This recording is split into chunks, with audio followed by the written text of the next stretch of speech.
in our personal fallout, Steven and my personal fallout, I try to do the right thing, really at all times.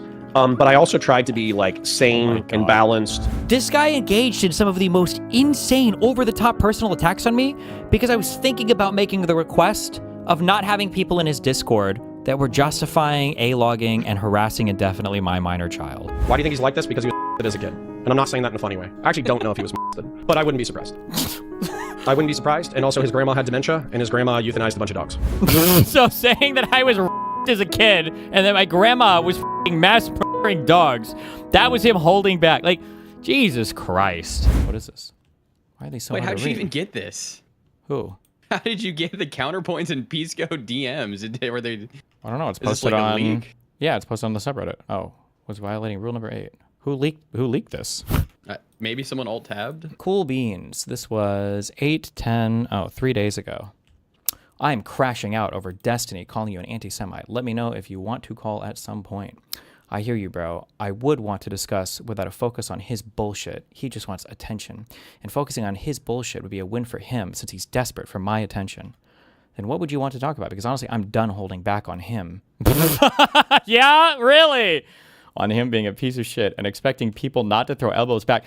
How do people type? How can you possibly type something like this without a shred of self-awareness? I'm fine with you doing it, but I think he specifically wants my attention. I blocked him. I didn't even know he blocked me. And I think it's a desperate lash out for attention. And so I'm conscious of that. Curious your thoughts, though. Call an hour later. An hour later. Sorry, can you give me like 30? Yep. Okay, gonna be done. We talk. Okay. I'm done holding back. Yeah, now I'm gonna get real. What does he say he blocked me on? Hold on. I don't even know what he blocked me on. PiscoX.com. Did he mean on Twitter? Oh, yeah. Nice. Oh, and Josiah blocked me. Nice. All right, let's go. Oh my god. Wait, Josiah blocked Holy you too? shit. Yeah, it's like the whole squad. All right. Jesus Did you block me? Christ. I doubt. Check, maybe they did. I don't think Josiah would block you, to be honest. It's just crazy, too. I guess like how much I'm expected to kind of just put up with in terms of like, all of you guys are kind of like just chill and cozy with a group of people who are consistently calling for my death and like making death threats against me and slandering me and engaging with me in the most like hostile manner over the top possible from literally all platforms. But the second I'm like, I really think that we should probably cover these guys like in an adversarial way, dudes. It's like total fucking meltdown temper tantrum. Meanwhile, I'm the person who's like enforcing coalitions. Jesus Christ. What was our ask? Like maybe for every 100 Trump videos, it's one is one anti-lefty video, but whatever. Jesus. Let me title this and go live. Do you want me to show my face? I was live, but I tried to restart. All right. Man, you know what? You know what would work is if they paid 1/10 of the attention to the lefties as they do to fucking me. Then it would be fine. Jesus, but that's all good. We're tightening our ranks. That's what's happening. All right. All right. Here we go. Okay, so I am pissed for a variety of reasons. I might be crashing out a little bit harder than usual because of my own personal bullshit. Yeah. So maybe I should let you lead the conversation a little bit so my crash out doesn't become your bullshit. Yeah, so the first thing I want to say is, do you support the ultimate power of Galactic Emperor Chief Palpatine? It's a question from Josiah. Absolutely fucking not, dude. He would literally be a snack to the God Emperor of mankind. On power scaling, he is maybe a regional power at best. I hope that answers your question. I think that you're crashing out because there's been this accusation. We'll use the passive language. There's been an accusation that I'm anti-Semitic, and you think... Which is fucking insane, by the way. And I have you maxed out on my volume, but you're still quite low. Could you choke up on it? I'll try to be a little closer to that, a little better. When it's like this? Yes, that's better. Okay, cool. So using the passive language, there has been an accusation that I am anti-Semitic, and my inclination is that like severely frustrates you, given that it's like just an obvious deceptive smear, and it's, in my opinion, clearly motivated by desiring attention, among other things. And what? Certainly they'll maybe engage with the arguments, I guess, or I don't understand why it's always just so... It's like I don't know what it is about me. It must be my fault because I bring this out of people. Nobody can just like respond to any of the actual arguments that I give. Like nobody can get, but maybe they will. Maybe they will. Maybe they will. Maybe they will. Like it's always like, oh, he must be like personally motivated. And it's like, you can just watch the stream. Like it's all public. You can go through my entire rationale for every single thing I'm saying. And like, It's not that hard, and it's not even really that complicated. But okay. Just as a refresher, the argument that I am kind of giving for this, and it's not really an accusation on just Pisco. It's like this entire lefty lib and then DSA coalition is that the permission structure to be anti-Semitic is indistinguishable right now from that of a neo-Nazi permission structure to be anti-Semitic. But more importantly, we would never qualify any other form of bigotry for whatever reason as hard as we do like anti-Semitism. Like if people had created some notion that everybody from Africa is secretly controlling the U.S. government, and they all engage in the same type of behavior, but it's not every single African. Like, some of them are good, 10%.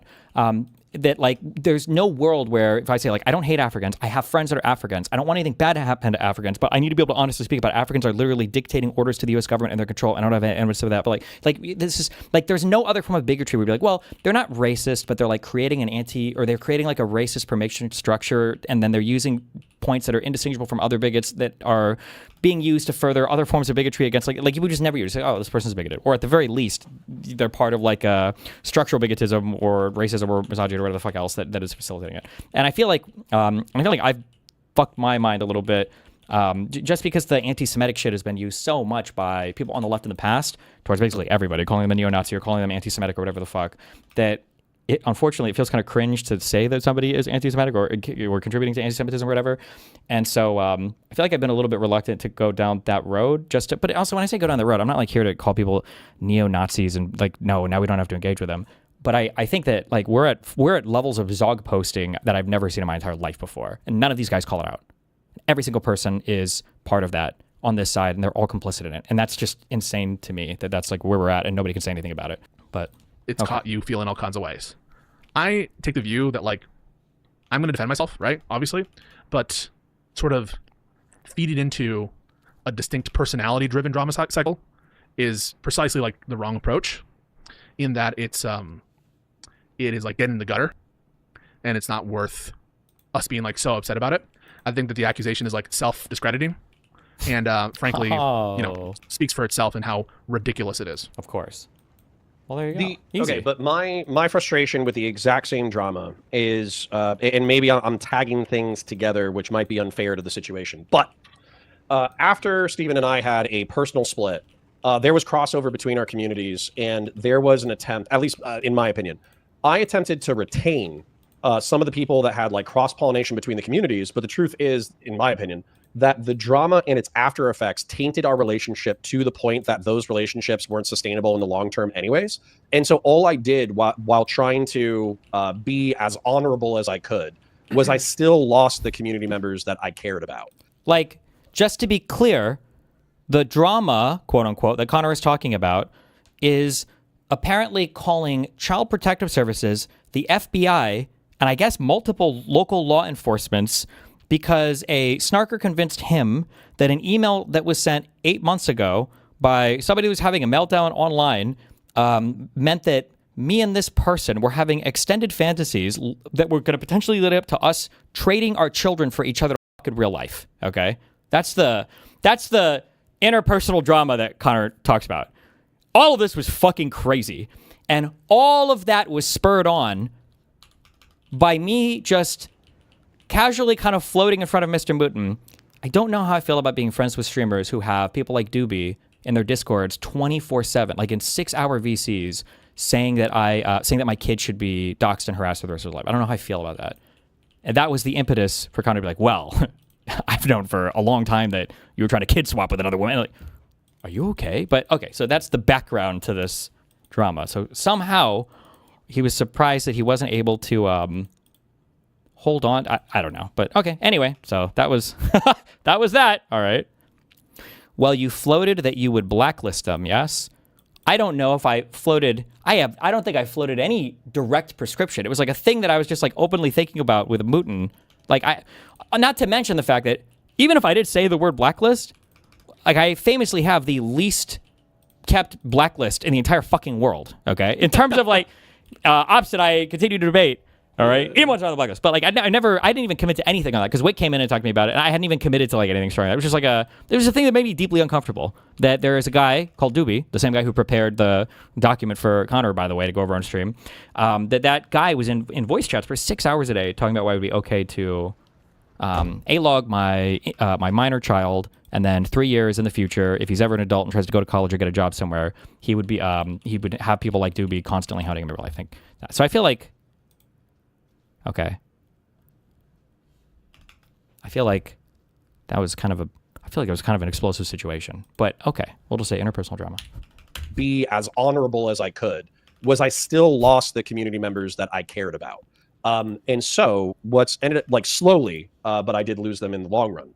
And so at this point, it feels like elbows can be thrown in one direction without consequence. And that's what pisses me off about it, because it's poor argumentation, it's drama farming. I think it's flat on its face fucking laughable. And yet, the people who are oftentimes the targets of this, and I would say that you and Josiah were the targets of this within the past 72 hours. And then, like, just to be clear, I openly argue with and I'll fight with anybody in my community all the time, famously, with both the people on this call. I've had tons of huge debates and fights before. When I say fights, I don't mean like squabbles or whatever, but just like fighting over political things. The idea that like you can only throw elbows one way and I'm intolerant of any, this is just a weird Hassan talking point that has been fucked into their skulls.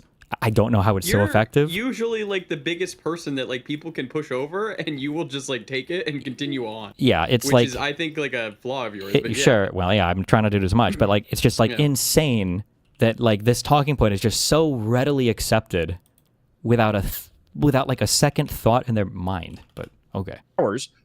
You have to be the bigger person. You have to say, oh well, they're just looking for my attention, and it's kind of silly anyways. Otherwise, you invite more additional negative attention. But for me, I'm like, F that, it's sorry. It's so stupid that it's like laughably poor ground to fight on.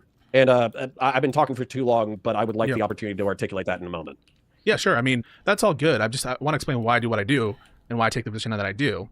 Like, I definitely have certain feelings about going to my Jewish co-host on Live and Learn to explain why I'm anti-Semitic, and saying I'm like more anti-Semitic openly than Nick Fuentes or a neo-Nazi. But I take that to be... That was a wild quote. I actually lost my bananas on that one. I feel like it's really wild to me that Hassan Piker, with 30,000 viewers on Twitch, noticed on stream, quote unquote noticed, that I'm really important, is Israeli. And said he's Israeli. Not Zionist or whatever, just Israeli. And left that up to his entire audience after he spent the better part of the last 2 years from how all Israeli people need to be killed. And people like Pisco would have fuck all to say about it. But, I think just kind of crazy. But that's just me. I just take that to be evidence that it's not good to get into personalities. Because it's, also if you have like a friend who's a certain thing, then you can't possibly be contributing to or facilitating bigotry against that personal thing. I have the black friend. And it just makes me more convinced that the best thing to do is to just... Coming in to say that Pisco is an autistic warhead, is he like afraid of ever admitting he is to correct a position? He can never, ever do. That's just not possible. You want the best example of that? Wake me up when Pisco finally comes to terms with how unfathomably fucking wrong he was and being complicit with pushing the Hassan lie about the huge detainment with TSA or whatever. Like, that was a straight out, I think we knew that on day 1 or 2, that was a massive fucking lie. Pisco never corrected on that position. He was completely and totally fucking wrong on it. But he was one of the biggest stands of that. But he'll never come back from that. Or like, he'll never admit that he was completely fucking wrong on that. Just keep it to the issues and to try to leave the mudslinging to the people in the gutter. But maybe I'm a gutter person then. So the reason why I've gotten frustrated with this is because... Why did you drop the snarker stuff? Feels like you don't talk about it anymore.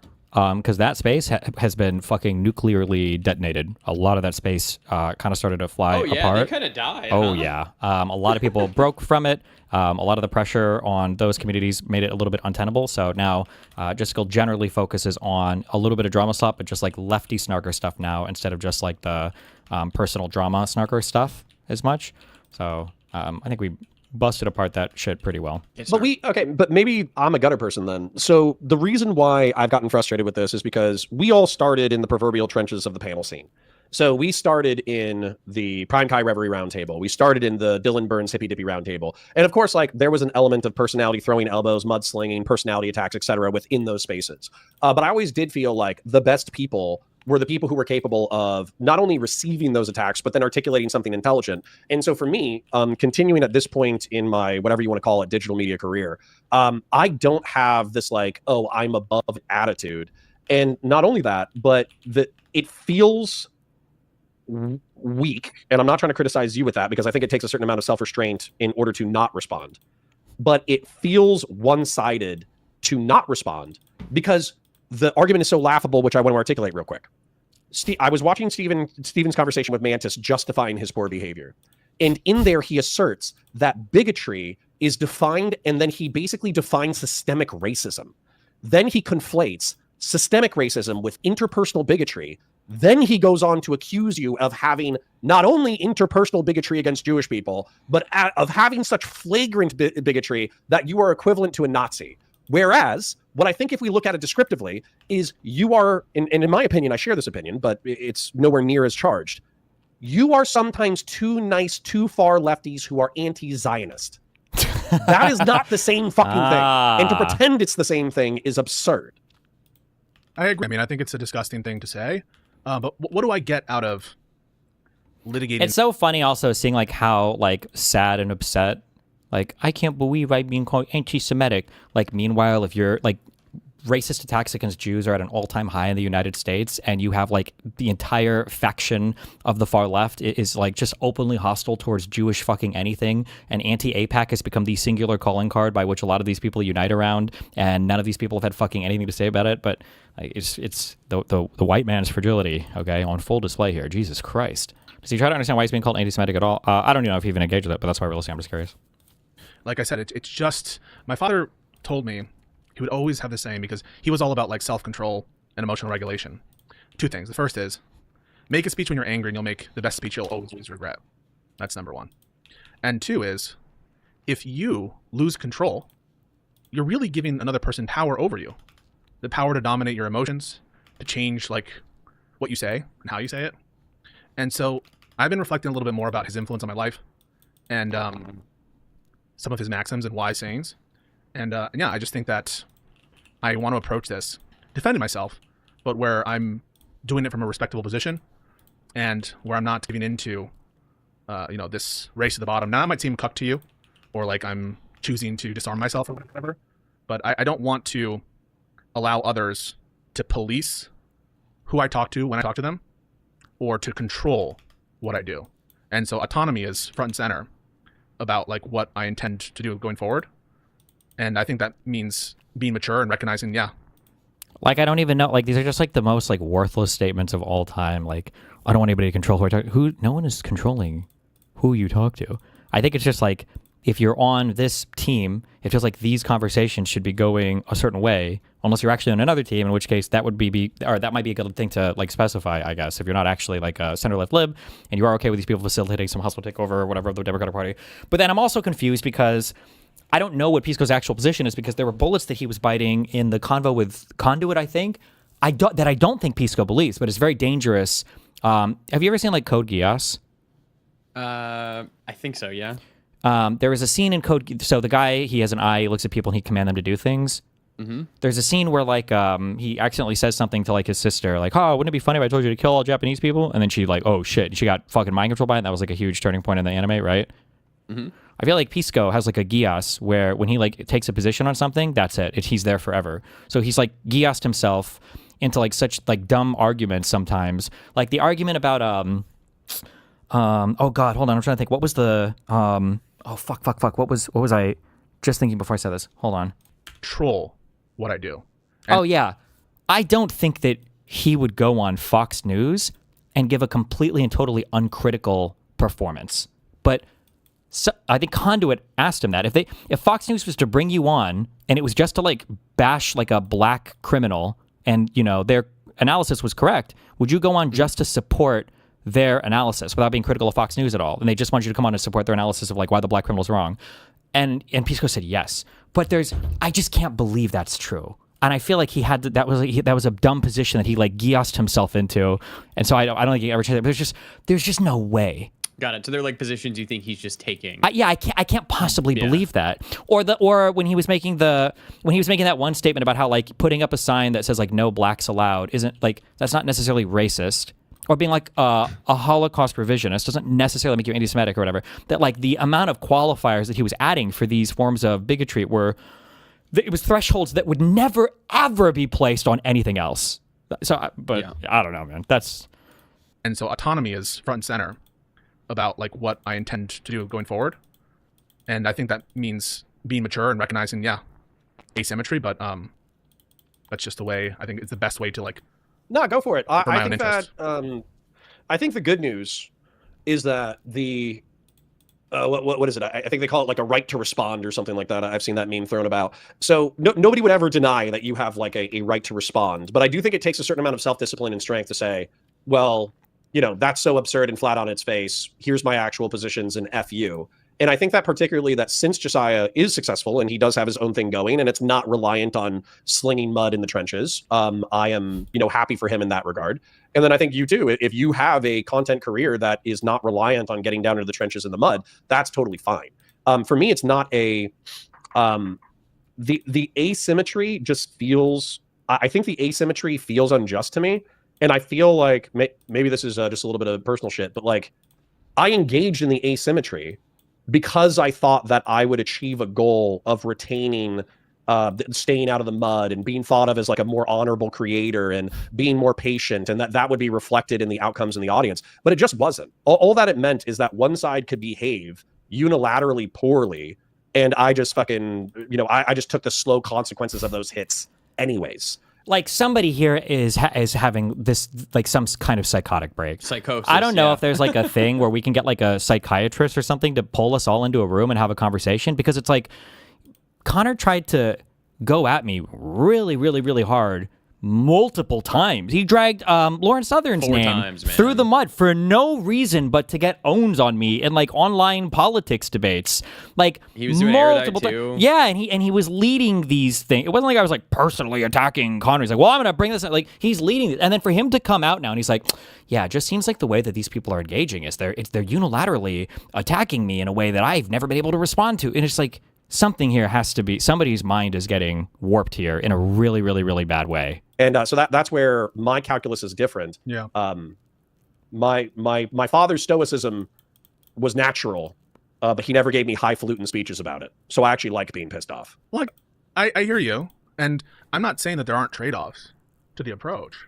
I'm not saying that like I know what I'm doing is perfect or whatever, but I think that, for example, litigating in acrimonious, sharp terms, cross accusations, getting involved in like personal life stuff, that all is, I think, not going to help me. It's not going to like personal life stuff. Like I don't think I'm any personal life attacks at Pisco, unless like being anti-Semitic or something is like a bigoted claim that is just like a personal life thing. Like I don't think Pisco is, attacking Jewish people in real life or wearing swastikas. Now, Connor did the most crazy types of personal and attacks everything at me, but I guess Pisco doesn't give a fuck at all about that. So okay, going to make me happier. It's not going to make Do me. you remember the original Batman with Christian Bale, the first one? Of course, Batman Begins. Okay. So there's that scene where he's fighting the guy who's going to become Ra's al Ghul, played by Liam Neeson. And he like slides into a certain position on the ice and he has like a sword pointed at Ra's al Ghul's, well, I think he's pointed it at his throat. And then Ra's al Ghul says, you traded sure footing for a killing stroke. And then he taps the ice and then it falls through. So my frustration with you taking this position, yeah, sure, you don't need to do this. But we're all competing within the marketplace of ideas. We're all creators. We're all, personalities and all that kind of shit. And for me, all you would have to do within, let's say that you and Steven had a one-on-one conversation. All you would have to do, in my opinion, is... Hold on. Destiny, wait. Pisco said that he would go onto Fox to talk about a case if he agreed, not just to bash on a black person, and that he would offer supplementary info to counter the obvious racist slant that the Fox would... No. I think he was asked clarifying questions on this multiple times. If he was only brought on to agree with a Fox News narrative where they were correct about a thing, not to offer any other substantive pushback on any of the other stuff that they say or do, even related to like group of people, that he would be okay with that appearance. Unless I misunderstood that conversation, I'm almost positive that it was clarified to that level. So like, black person does something bad. There's a huge, like, what about that track dude? Wasn't it a black kid that stabbed somebody? That if they were like, Pisco, can you come on and give legal analysis for why it's actually really good that this kid got charged with murder and convicted, blah, blah, blah, that he would go on just to do that and then leave. And that would be it. It wouldn't, and whether or not all of Fox was like hyped on fucking black people murdering somebody because it's a really good story for them, he wouldn't care about any of that. I'm almost you're making me doubt myself. I'm almost positive that that's what the, that was his position. That's why I said it was so unbelievable. There's no possible way that he could feel that way. Within, let's say that you and Steven had a one-on-one conversation. All you would have to do, in my opinion, is tap the fucking ice and he falls through. No. Because the anti-Semitic charge is so laughable and absurd. And his mixture of definitions had, like, a psychotic break. I never knew him before, but like this guy is off the deep end. So laughable and absurd that, like, if anybody went into that argument and they felt like you were actually an interpersonal bigot against Jewish people, and that's what they extracted from the conversation, it's because like an interpersonal bigot. This is exactly the thing I was saying that made me feel so weird about these conversations. Was like, we would never ever apply this standard of bigotry to any other group of people except for Jews. We would never ever apply this standard of bigotry to any other group of people. Can you explain that a little bit? Sorry. That if I were to say that, like, it's hard because no other country also has just like they're the only country for that group of people. But if I were to say something like, well, I'll just use the continent of Africa. Like, if I were to say that I feel like Africa has too much control on the United States, the Africa Pac or Africans in the United States are like in control of our government. I think that they're like trying to outbreed. I would have to find like the similar things that map onto the same conspiracies that people would say about great replacement stuff and black people, and then like anti-Semitic stuff with Jewish people. The thing is that for somebody like Pisco, or where the DSA left types are, I guess to me more concise, they've gone basically about as far as you can ever go with like neo-Nazi anti-Semitic conspiracy theories. They haven't quite gotten to the Holocaust revisionism yet, but Pisco said that Holocaust revisionism wouldn't make you necessarily like anti-Semitic, but every other quality is there. In the past, the two big ones were that there were Jews that were secretly in control of everything, and that they were utilizing this position to weaken the position of the United States. And I feel like that great replacement thing from the Spain-Morocco shit was like that's another story that if you would have asked me 5 months ago, I would have bet heavily against anybody on the left covering it like that. And yeah, basically, that was a crazy one, yeah. Yeah, but these are core neo-Nazi. Like, this is like some of your requirements to be considered like neo-Nazis. Like, yeah. There's also a lot to be said as well for the desperate, pathetic obsession with labeling Israel as the new Nazi Germany. That everything has to like cross over. That like the Palestinian stuff is a second Holocaust. That Netanyahu is like Hitler. That the modern day Israel is just like the Nazi Germany. That the IDF are just like the Nazi soldiers Gestapo. It's like that. It's so much. It's so crazy. It's just. Like, I don't know what you would ever need to change from that position because the thing that triggered me the most about all of this was that when Pisco was trying to have the conversation back and forth with Conduit, he kept making this charge of like, well, interpersonally, I wouldn't hate any of these people. And I feel like that fundamentally misunderstands like almost all forms of bigotry. Nobody would ever say that you require a form of interpersonal hatred to hate particular minorities. Like, I'm sure there were some, I don't know if you would say like the majority of slave owning Americans or the majority of white people in the 600 years, do they like hate black people? Like, I don't know if you would say they hate black people. Like, do you hate cows and sheep and pigs that you farm? No, you just think black people are slaves, right? Or I don't know if you would say that like men who denied women the right to vote until the 1900s, until 1920 or whatever, in the United States, I wouldn't say they hated women, right? They just viewed their role in society separately. Like, I don't. It's pretty rare, I think. It happens a lot with like racism,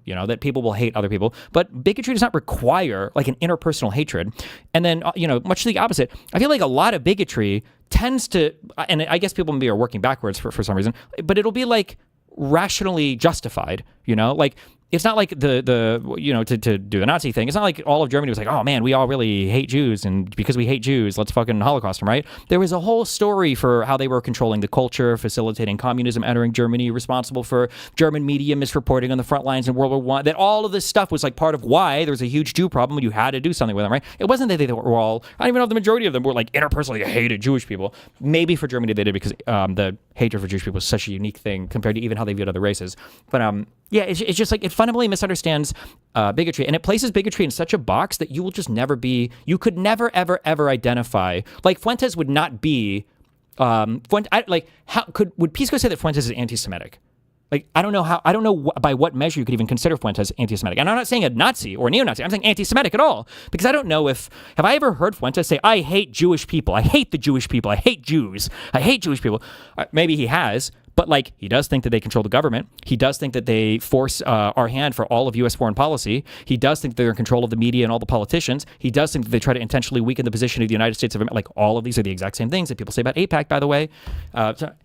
It's just such a weirdo world where this like anti-Semitism gets such a hyper-specific form of defining it such that I guess nobody is ever really an anti-Semite unless you literally come out and just say, I hate Jews. It's like, actually an interpersonal bigot against Jewish people, and that's what they extracted from the conversation. It's because they're actually 80 IQ dipshits. And so in my opinion, Stephen has almost baited you by, you know, pointing a sword at your throat or whatever, but he's on a patch of very thin ice. Yeah, I don't view... It's also weird here too. One day I'm going to drug myself up and I'm just going to go with the flow on all these things because it's really annoying.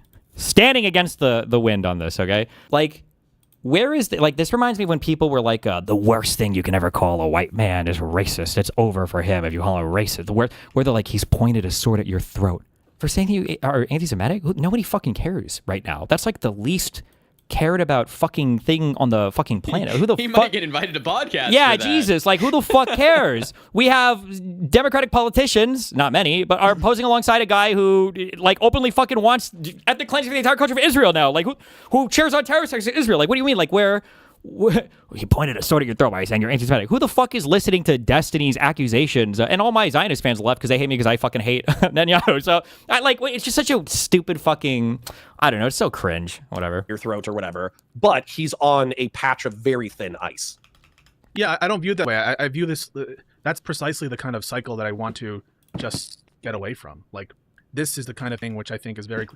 I view all of this as kind of a desperate cry for attention, and it's not just him really. I think also from other I've been like public enemy #1 on their Reddit, and like you should see some of the comments that people send me of stuff. No, Hassan's public enemy #1. Nice try. Did you hear that? Some of the comments that people send me. Whose people? It's Doobie and Justical and Kilo and 100%. Yep. Yeah, 1 trillion%. Same people that probably sent it to Hassan. Yeah. And not just him really. I think also from other. I've been like public enemy #1 on their Reddit. And like keep in mind, Pisco literally has me fucking permabanned from his Discord, and he has had for months. So it's like okay, dude. You should see some of the comments that people send me of stuff. It's all hands on deck. And listen, I'm not trying to make like a big victim thing or whatever.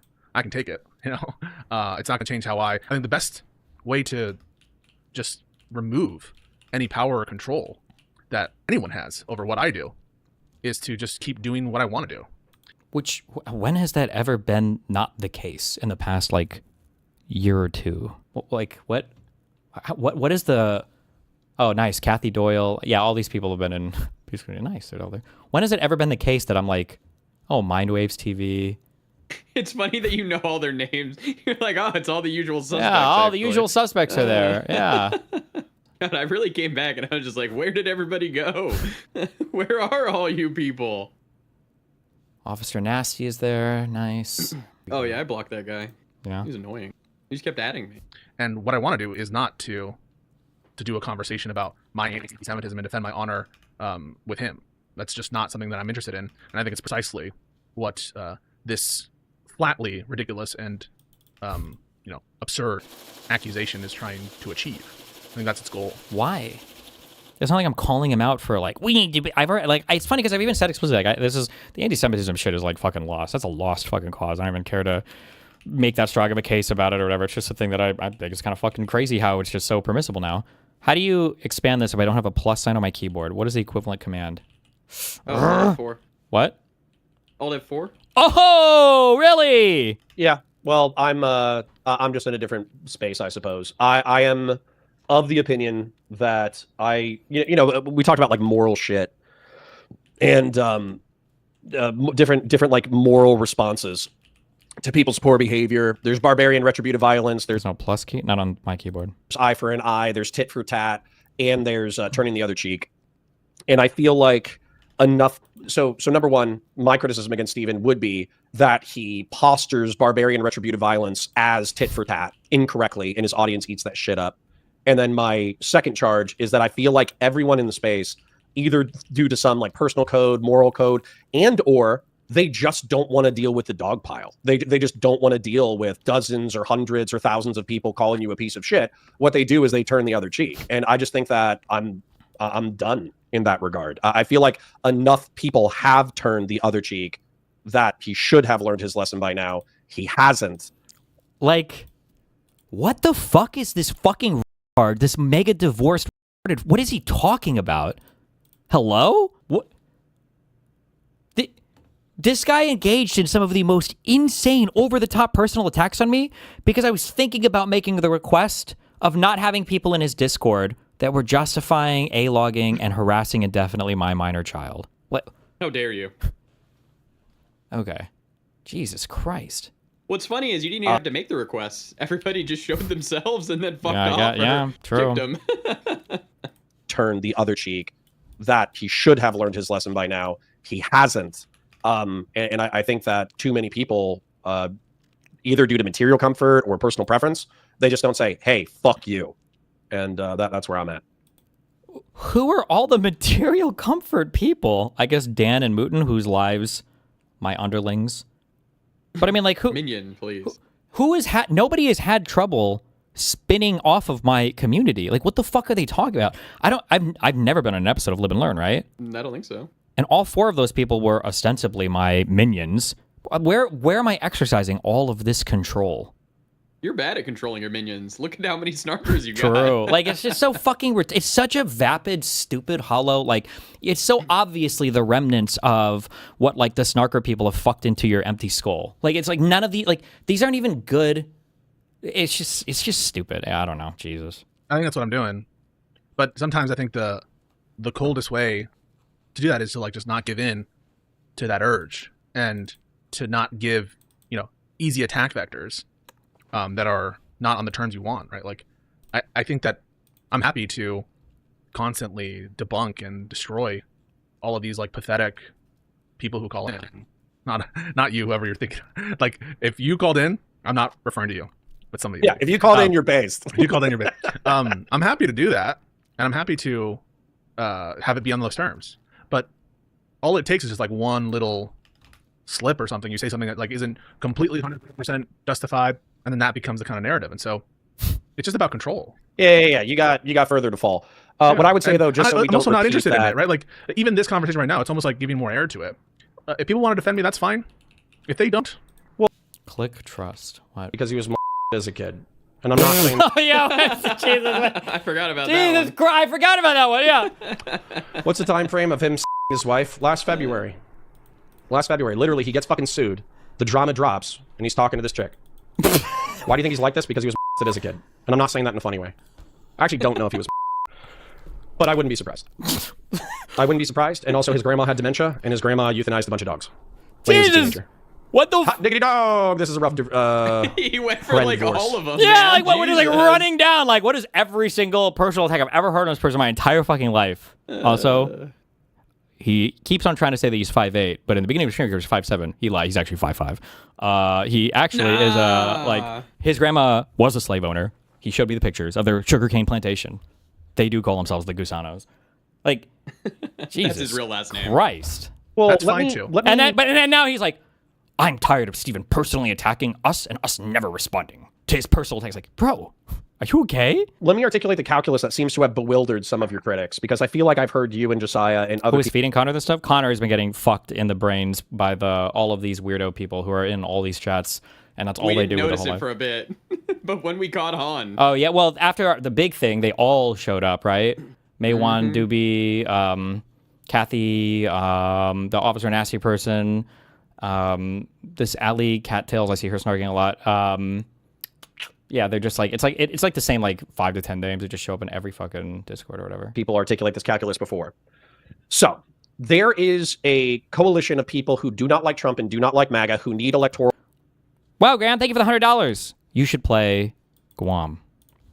Oh, there is a coalition of people who do not like Trump and do not like MAGA, who need electoral power in order to hold the current regime accountable for what they have done and also prevent them from political power in the future. The smartest thing to do, I think electorally, is cast as wide of a net as possible. So even if you find, even if you're not personally a socialist who wants to decommodify basic human needs and have workers own the means of production, you think that casting a net wide enough that also appeals to the Democratic Socialists of America, not specifically the organization, but the 30% of the Democrats who actually identify as Democratic Socialists, that's a reasonable thing to do when you need to win against the right. And so we can have our criticisms of maybe Hassan Piker's rhetoric, our criticism of maybe working with Hassan Piker or whatever. But at the same time, we shouldn't lose our shit and pretend that every single DSA candidate is, number one, a Marxist-Leninist, number two, going to be able to implement a Marxist-Leninist agenda from a governorship position in whatever fucking state we were talking about. And also, adding on to that argumentation, is the fact that you believe that the guardrails are going to hold, that even if we got some lunatic Marxist in power, effectively the balance of state legislatures, the balance of the legislature, et cetera, is not going to institute some like authoritarian Orwellian CCP nightmare within 72 hours of their election. Tell me. Like, yeah, that's definitely our position, guys. Man, beat up that straw man. Keep going. Where I'm missing your argumentation. Yeah, I don't want a communist Marxist state. I don't think it's very likely to occur. And so someone could disagree with me, and let's be honest, you do, right? You're the person who disagrees with me. The way you disagree with me is the cringiest shit about this entire thing is I literally agree with Wick, Destiny, and Mooten that voting for a leftist socialist is too far, and it's not a behavior that I myself will do, but I find the vilification of yourself and Josiah so vile, I feel like I need to actually show what you've been arguing rather than what you've been accused of arguing. Yeah, I think that, like, I just want to say, oftentimes the best. When I talked about Hong like that, it was just to get audience members to go vote. I would have voted for her, and you know, I apologize, and it was out of context. True, and you didn't say it, but if you did, you apologize for it, and it was out of context. It was lots of out of context things going on here, guys. Best way to convince, let's say that you wanted to convince me, right? The best way to convince me, or the best way to convince Connor, or the best way to convince anyone of something, right? If you're trying to convince them, is to like try to represent their view in the most good faith version that they themselves would accept, right? After they've said, this has to be a troll. It's got to be this. This is like the MK Ultra thing. It's me. I'm being MK Ultra. It has to be, right? Like, how do they just summarize my positions? That I think that everybody's going to become a Marxist overnight, and that all of my conflict here is just interpersonally motivated by my spite and my obsession with, I guess, trying to get Pisco's attention on me. What? True. Right? If I start to strawman a view, or if I start to, for example, be belligerent against me and say that I'm, I don't know what the accusation is, I'm opening the door, I'm not a communist.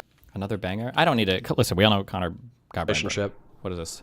Sounds like you're making the drunken girl at the bar deserve the argument when it comes to Destiny's sex life. Sure. He deserves it. He deserves it. He shot homemade. Dude, how he this guy's YouTube channel didn't get banned is wild to me. It's wild. Hassan made the call. I don't know. I don't, Jesus. But I'm opening the door for communism or whatever.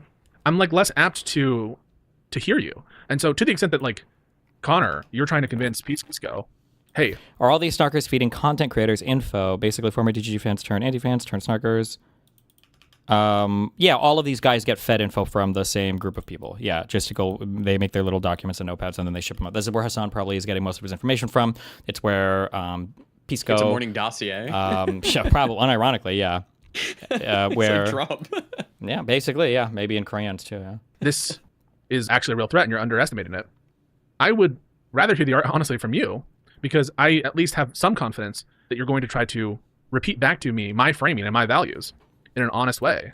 And I think that like a point for all the haters to consider is, what are you trying to do? Are you trying to convince me? Are you trying to convince Josiah?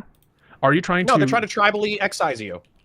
That's okay. I don't need to be a part of that tribe. I mean, I can be my own tribe. I can speak for myself. And So if you want to excommunicate Right. me, that's okay.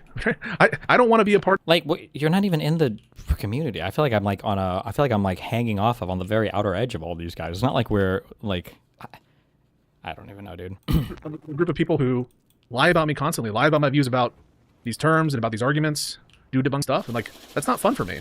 Like lie about, like we watch it long form. Well, I mean, like we're watching so much of the thing. I feel like I watch more of people's stuff than anybody who has fuck all to say about me. I feel like I pay a good amount of attention to, you know, whatever it is they're saying before I make judgments on it. But okay. Like, I feel like for a lot of it, I even say, like, this, whatever you just said in chat is so fucking retarded. There's no possible way that, you know, XYZ actually said it. And then I'll go and I'll try to find the actual thing itself. You're like, oh, they did. And who would it be fun for? But but this is what pisses me off, and maybe this is part of what gets my goat, is that it felt like, maybe I'm hallucinating things, but it felt like when the scene was more poppin', like 2019 to 2022 is when I was a part of the scene, and we had the Reverie Roundtable, and we had the, you know, Hippy Dippy Roundtable, and all that kind of shit. It felt like argumentation was so honed by so many key players that there were arguments that were solidly dismissed as soon as they were uttered, and one of them was guilt by association. And so one of my frustrations with this entire line of attack is that effectively I watched a segment where Steven was criticizing you and Josiah for being like lefty cocksuckers and lefty like enablers or whatever, which if you wanted to say you sanitize and normalize far lefty rhetoric by being friendly with far lefties, that's a criticism I have of you. However, he goes a step further and he says that by Josiah trying to be nice to, I don't know if you remember this content or not, but it was either Live and Learn or something else. Wick called in, and then there was another large creator who called in, and he self-identified as a liberal, but a member of the DSA. Oh, Keith, this one of the most retarded fucking guys, who, by the way, 2 days later on Twitter was also saying that apparently I'm in a court case for sending like minors porn or whatever. Like, by the way, or sending minors of porn of minors to other people. I think is what the Keith guy was saying. Who was also retweeting that, you know, that cat. What is the guy's name? Oh, Gato Fumador. Yeah, who's like one of the most unhinged fucking accounts on the on X. That Keith, by the way, but okay. And he was like friendly with Hassan Piker or whatever. Yeah. But by Josiah trying to say, hey man, I understand what you're saying, but Hassan Piker is actually kind of a rough dude and has some rough politics, this, that, the other. You might want to take a deeper look. That was the way that was characterized. Yeah, the argument doesn't matter. I mean, doesn't like was you're still Josiah himself sweeping for Hassan Piker. And that's not what was happening at all. But that was the critique that was levered over and over and over again, was that Pisco and Josiah might as well be Hassan simps because of the Pisco. That was the way that was characterized. Hey man, I understand what you're saying, but Hassan Piker is actually kind of a rough dude and has some rough politics, this, that, the other. You might want to take a deeper look. That was the way that was characterized. Yeah, the argument doesn't matter. I mean, doesn't like was you're still Josiah himself sweeping for Hassan Piker, and that's not what was happening at all. But that was the critique that was levered over and over and over again, was that Pisco and Josiah might as well be Hassan simps. Yeah, because all they do is because they ignore every single insane fucking thing that these people say. I don't know why I'm repeating my argument, but okay, yeah. Last one. Why? J-Stock loves Sherry. He loved that bitch. You think that fat motherfucker didn't love that bitch? He loved that bitch. Wasn't there evidence of Batman and Supreme cheering on the weird cyber person? What the fuck does that change? What the fuck does that change? I just said I was gonna go fucking dig up J-Stock's fucking dad and turn him into a desk. If you cheered me on, do you deserve to get doxxed? What the fuck is wrong with you? You guys are so fucking stupid. You just be saying shit. Or no? Yes or no? Y'all literally just be saying shit. Demi. Okay, I don't know. Thank you, ads. Because of the way that they approached the conversation. And it was so divorced from what the content actually was. I was pissed. Like, legitimately pissed. No, I mean, I hear you, but like, I was I think the frame of reference that you offered, right, is a rational one, but it's just like not what's being operated. This is not about substance. It really isn't. If you take a transcript of that episode of Live and Learn, and you just follow what people are saying, it's really hard to make sense of some of the complaints about Josiah or IRI, which, by the way, those complaints were made of IRI, that he was sweeping for Keith. I think his last name is Edwards. I didn't even know who that person was. But it's not driven by a sense of anger at the substance. It's driven by an emotion and a deep and sincere, I think, for some people, feeling of betrayal. Not the Twitter account. Okay. No. But it's not driven by a sense of anger at the substance. It's driven by an emotion and a deep and sincere, I think, for some people, feeling of betrayal. I think this is like the final level of like mind implosion is when you become completely and totally incapable. And it's also like this is just the Hassan talking point repeated, is when you're incapable of addressing any level of the argument. It's just it must be all personal, I guess, and then that's it. And it's Yes. Yes. And I do think what ads? I understand he's crazy. Why? I don't need to watch more of it. What? But I think that at some point it is incumbent upon Stephen where recklessness is no longer an excuse. So for instance, if we go through the Mr. report and we look at a decade of broken relationships, and then we know that 2022 is the peak of the drama where you guys are in orbit and you get driven out of orbit. I didn't do much. I'm talking to fucking Lavid, Mr. Girl. I'm good. I saw it. He did it afterwards. Okay. Yes. Every time somebody has an issue, they all run and they all do the group thing. Okay. I got it. Jesus. I think there's a personal component. He's got it. It's driven by an emotion and a deep and sincere, I think for some people, a feeling of betrayal. Yes. Yes. And I do think there's a personal component for me, but I'm just at a different stage, I suppose, where I feel like in our personal fallout, Stephen and my personal fallout, I try to do the right thing, really at all times. But I also tried to be like sane and balanced towards people who were critical of the way that I conducted myself there. I didn't get very much for it. If anything, I feel like I've been punished for trying to be tactful, and I'm just done. I'm just done with it. So I'm not going to have this like unilateral contention where effectively Steven and his orbiters can throw fucking weight around and count on me to not want to. So he said, your problem with Josiah didn't as H and I don't know what the sentence means. Your problem with Josiah didn't as H and as sanitizing all of Keith arguments by rephrasing them in case you don't remember because Connor is doing a straw man.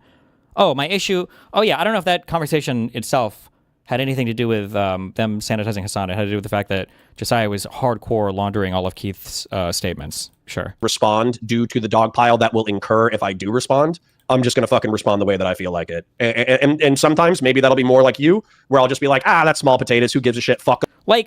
I was done even with despite how fucking unhinged and brain broken Connor's shit was, like I was done with it after a few days. He's the one who decided was it over a month? He had to do another stream and another one and another one and another one and another one and another one, going on one more thing, one more doc, one more set of logs, one more FBI call, one more CPS call, one more thing. It's like, bro, holy shit.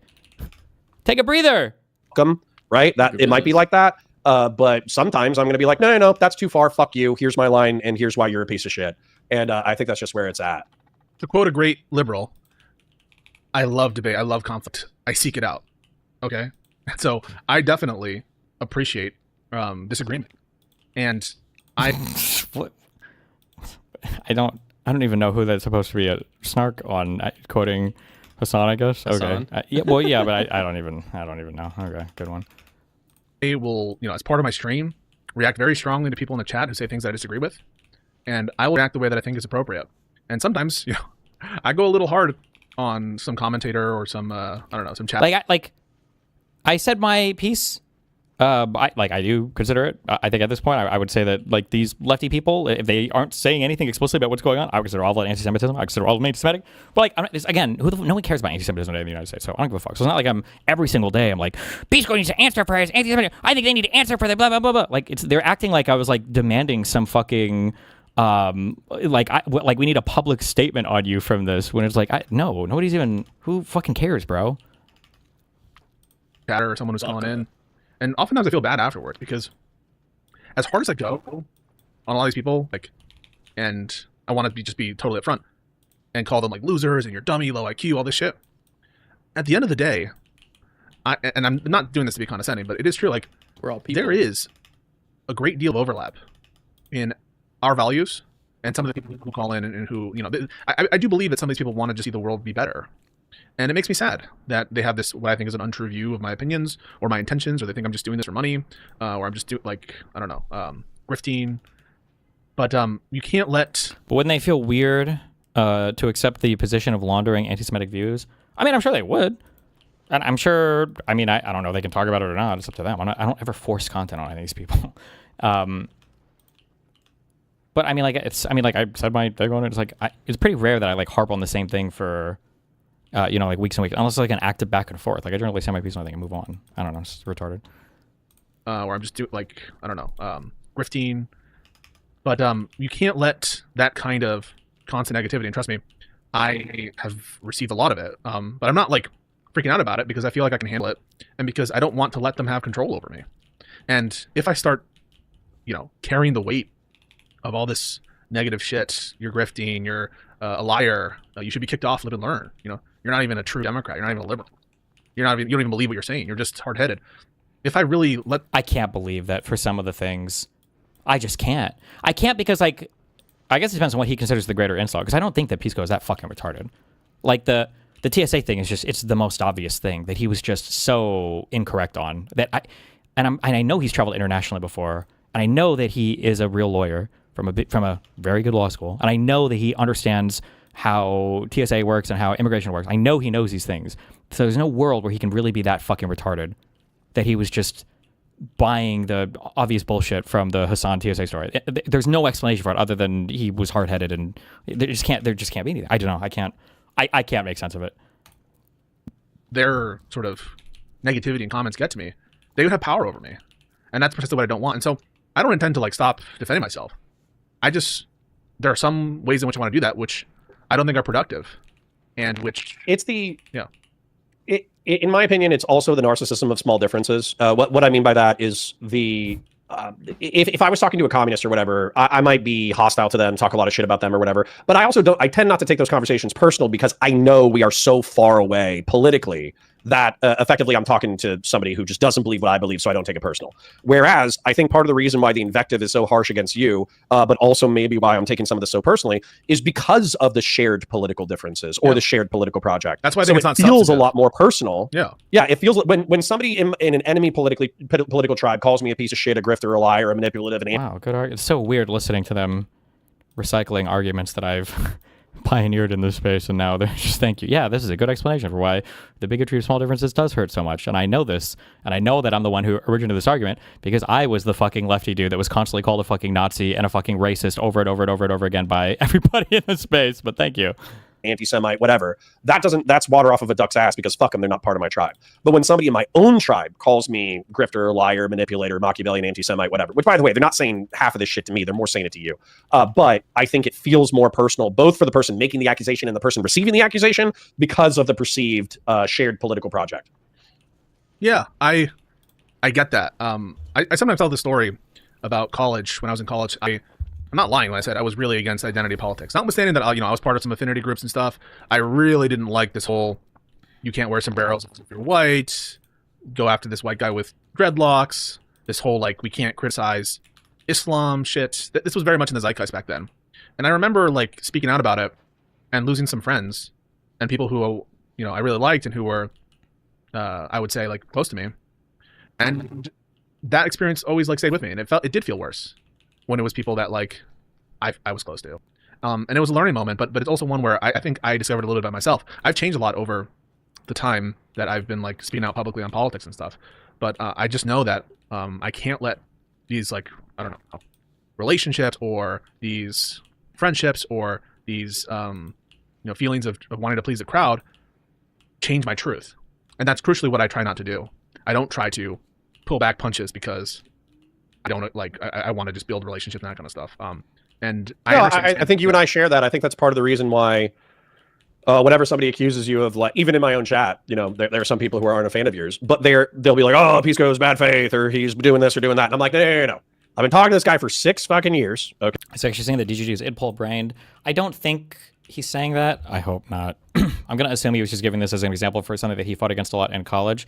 But I will say that for a lot of the Marxist types, remember, I've said this a lot, Marxists hate identity politics. They only want to talk about the class stuff. That's the only thing they want to talk about. So, like, when Cristobal, and I think I've heard Kyle Kalinske do it a few times, when they do this thing where it's like, oh, like, people try to use wokeness as a weapon and blah, blah, blah, they're just trying to get away from identity politics as much as possible. Cristobal's completely jumped the shark on that. I haven't listened to the rest of them mention that. Hassan obviously has completely, abandoned that platform. So I don't think that was him doing it. I think he was just referencing a thing in college. I'm being charitable. I don't know why, but okay. He can be pedantic. He can miss the forest for the trees. He can, linearize arguments in a way that's frustrating. But this is Pisco. This is what he thinks. This is what he believes. And so these charges of, fakeness or duplicity or whatever, that they can charge you with many things. fakeness and duplicity is not the thing that I think you should be charged with. And I Now we're all just quoting Hassan's speeches. No, I'm just kidding. I wouldn't say that, but think that's part of the reason why I'm so pissed. But what I would say is, if you just want to repeat that you're going to be an adult and you're unfazed and you're gonna take the high road and you're gonna be stoic and all that kind of shit, then I'm just going to tell you, like, we don't need to loop. I'll just go back to watching the Mantis conversation and basically getting pissed on my own behalf, or on, not necessarily on your behalf, on my own behalf. But my anger isn't necessarily like, oh, Pisco and Josiah, they're such nice guys and somebody's being mean to them. Obviously, that's like part of it, but that's not the biggest part. My part that I'm actually sincerely pissed about is the argumentation sucks, and it would not survive 30 seconds in a Twitch and YouTube political panel. If we came on and there were 8 of us and Prime was hosting it or Dylan was hosting it, and they're like, Pisco's an anti-Semite. And then they're like, well, what do you mean by that? And they're like, oh, well, he's friend. By the way, guess who destroyed those Twitch political panels? All the lefty big people that never wanted to participate in any of them because they had no desire to do it, by the way. But good one. With lefties who are anti-Zionist and who wake up every day and they're harsh critics of the state of Israel. Therefore, Pisco is the equivalent of an interpersonal bigot to Jews. Like, what? No, again, this is a form, this is like a definition of bigotry that we would just never roll with for anything else on the planet. Like, you have to be an interpersonal hate. Like, nobody would ever use this when talking about any form of bigotry. It's crazy, the weirdo standard that, they're trying to set for this. Everybody on the panel, including people who were ostensibly on their side that you were a bad actor, would shred that shit in 45 fucking seconds. And that's actually what I'm really pissed about, is the degradation of argumentation in this space. It fucking Where's my sucks. panels, man? I also agree that it's I see that trend as well, but I don't take it like personally that some people seem to not know that this is happening, or that some people don't seem to notice that like the argumentation is so bad. My face when this argument wouldn't survive for 2 microseconds as Josiah and Pisco rush to literally block every single person on Twitter that is making anything related to any of these arguments. Okay. Even Conduit. I just think that a lot of this is a reaction to a perceived betrayal. What? Yeah, I think that was part of one of the things that the subreddit kind of felt was weird was Josiah, who seemed to be like not really participating much in any of the Snark Wars, whatever the fuck. He blocked Conduit on Twitter. Group? For I don't know. Whatever. Oh, and I couldn't disagree more with that characterization. I couldn't disagree more with some of the stuff that people are saying. But yeah, I just like want to keep doing me. I think the best way to do that is just to pursue the topics that interest me, and to stand, for my values, and to, disassociate with incredibly toxic people, and to disengage with something I don't want to do.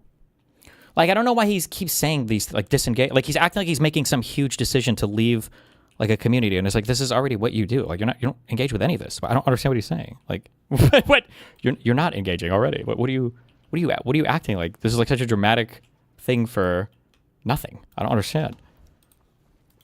Okay, bro. Well, I'll say you take the high road. The reason why I wanted to call is because I'm sick of the high road on my end. I don't feel like the high road, the consequences that I feel. Bro, that's the high road? Holy shit. Do I need to hire security? Is he coming to fucking kill me in my apartment? What the fuck? What's not the high road? Jesus. From taking the low road have occurred anyways. And I understand that like a good person would say, oh, well, I didn't take the high road because I feared the consequences. I took it because it's the right thing to do. But what I would say is that what we're really talking about when we're talking about high road or low road, we're talking about engaging in conflicts of personality. We're talking about engaging in, I don't know, vociferous criticism of other people. We're talking about getting down into the mud of Twitch and YouTube politics. And the truth is, I've been doing that the entire time. So the only reason why I took the high road wasn't for me. It was because other people said, hey, if you take the low road, I think that's bad, and I think that's going to hurt me on a level to the point that I don't think I can be a part of your community anymore. I was doing it for those people, not for me. So let me assuage you. I'm not doing this out of fear, right? I'm not doing this out of fear. I'm doing this because I don't want to engage in personalities, and I don't want to have a debate, about my anti-Semitism, give ground and power to... Hey, what's up? Hi, can you hear me? Yep.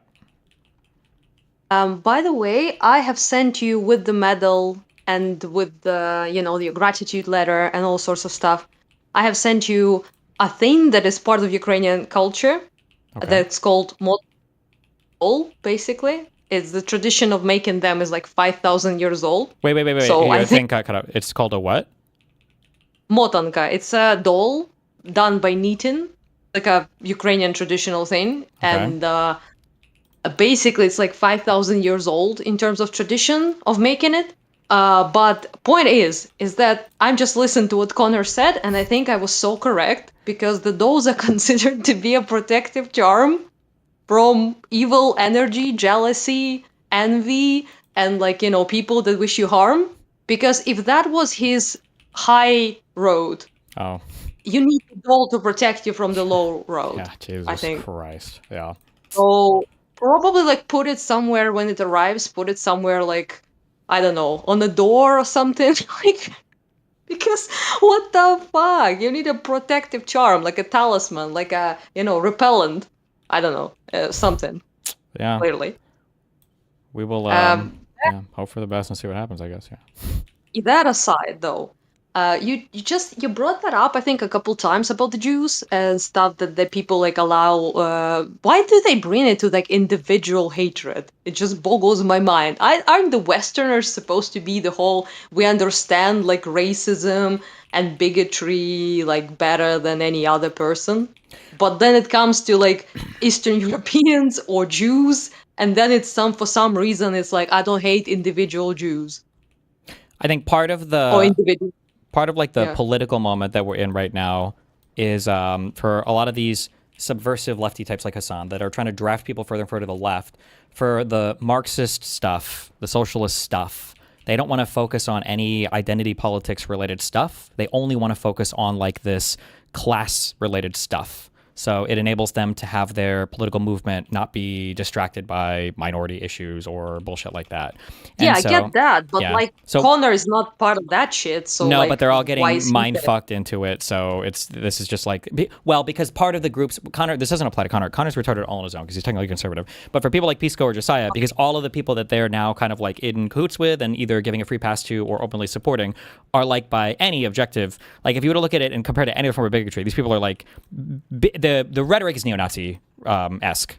Or it's neo-Nazi rhetoric, right? Jews control the entire United States. They're engaged in like mass deportation of immigrants in other countries to try to like flood the NATO population, and they control the whole world's media apparatus.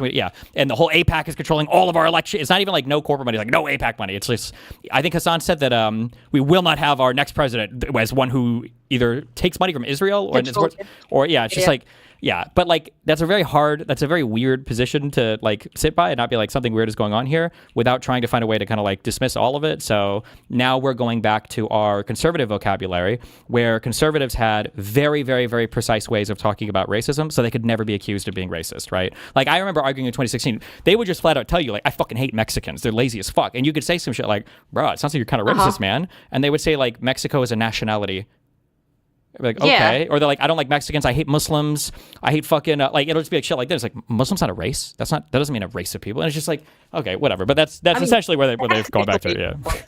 What? Yeah, technically, yeah. I mean, they're not a race, and Mexicans are not an ethnicity. But you know, you can hate a nation, though. Like, Sure. you know. Well, but that's okay. Ah, okay. Right now, that's I okay. see. Yeah. Well, that's a little bit complex to me, but yeah, it's just I just heard people be like, you know, I think Ukrainians are not a thing, like they're fake people and they don't deserve a country. They should be fucked and occupied by Russia. But I don't hate Ukrainians though. Sure. And you're like, well, I'm happy, okay, that you don't hate a particular the person was like, I don't hate, like, if I meet a Ukrainian person, like, I'm not gonna hate them. Yeah, exactly. But I'm like, well, and this is like a child's but, understanding of any form of bigotry, right? Like, obviously, It's retarded, women are more though. emotional. Nobody- They shouldn't vote. Like, I don't think they should have jobs, but like, I don't hate women. I just think that's women's role. It's like, okay, but nobody would say, like, it's just what so, the fuck? yeah, it fundamentally misstates like all forms of bigotry. It's just so fucking stupid, but it's where we're at now. These are our it's political conversations. It made me realize, though, like, why so many Westerners were so pissed off about this, like, oh, Ukrainians hate, like, all Russians, and, you know, they were, like, they're bigoted and shit like that, which is funny to say to people suffering of the way we do from Russia right now, but, you know, it's just, it made me realize that they just don't understand that kind of hating all people is kind of, like, it's a generalizing thing. You can hate a nation, for example, or like a group of people. But like individually, typically you don't, right? So Yeah. it's just like if I have like a single Russian dude and he's like fine, I don't know if he doesn't hate me and doesn't want me to fucking die, then I don't have a problem with the particular person pretty much ever, right? Yeah. Depending on the opinion of the person, obviously, about me and my country. But like if they're fine, then they're fine. I don't care. But like a group, a whole fucking thing, like the whole nation, I don't have a fucking problem with, obviously. So same with like the guy Shervin was like so like bewildered when he was talking with you. Like, do you really think that all Iranians hate Israelis? And I'm like, duh. Like, what the fuck do you mean? And he was like actually arguing with you. Do you seriously think that Iranians hate? And I was like, well, obviously.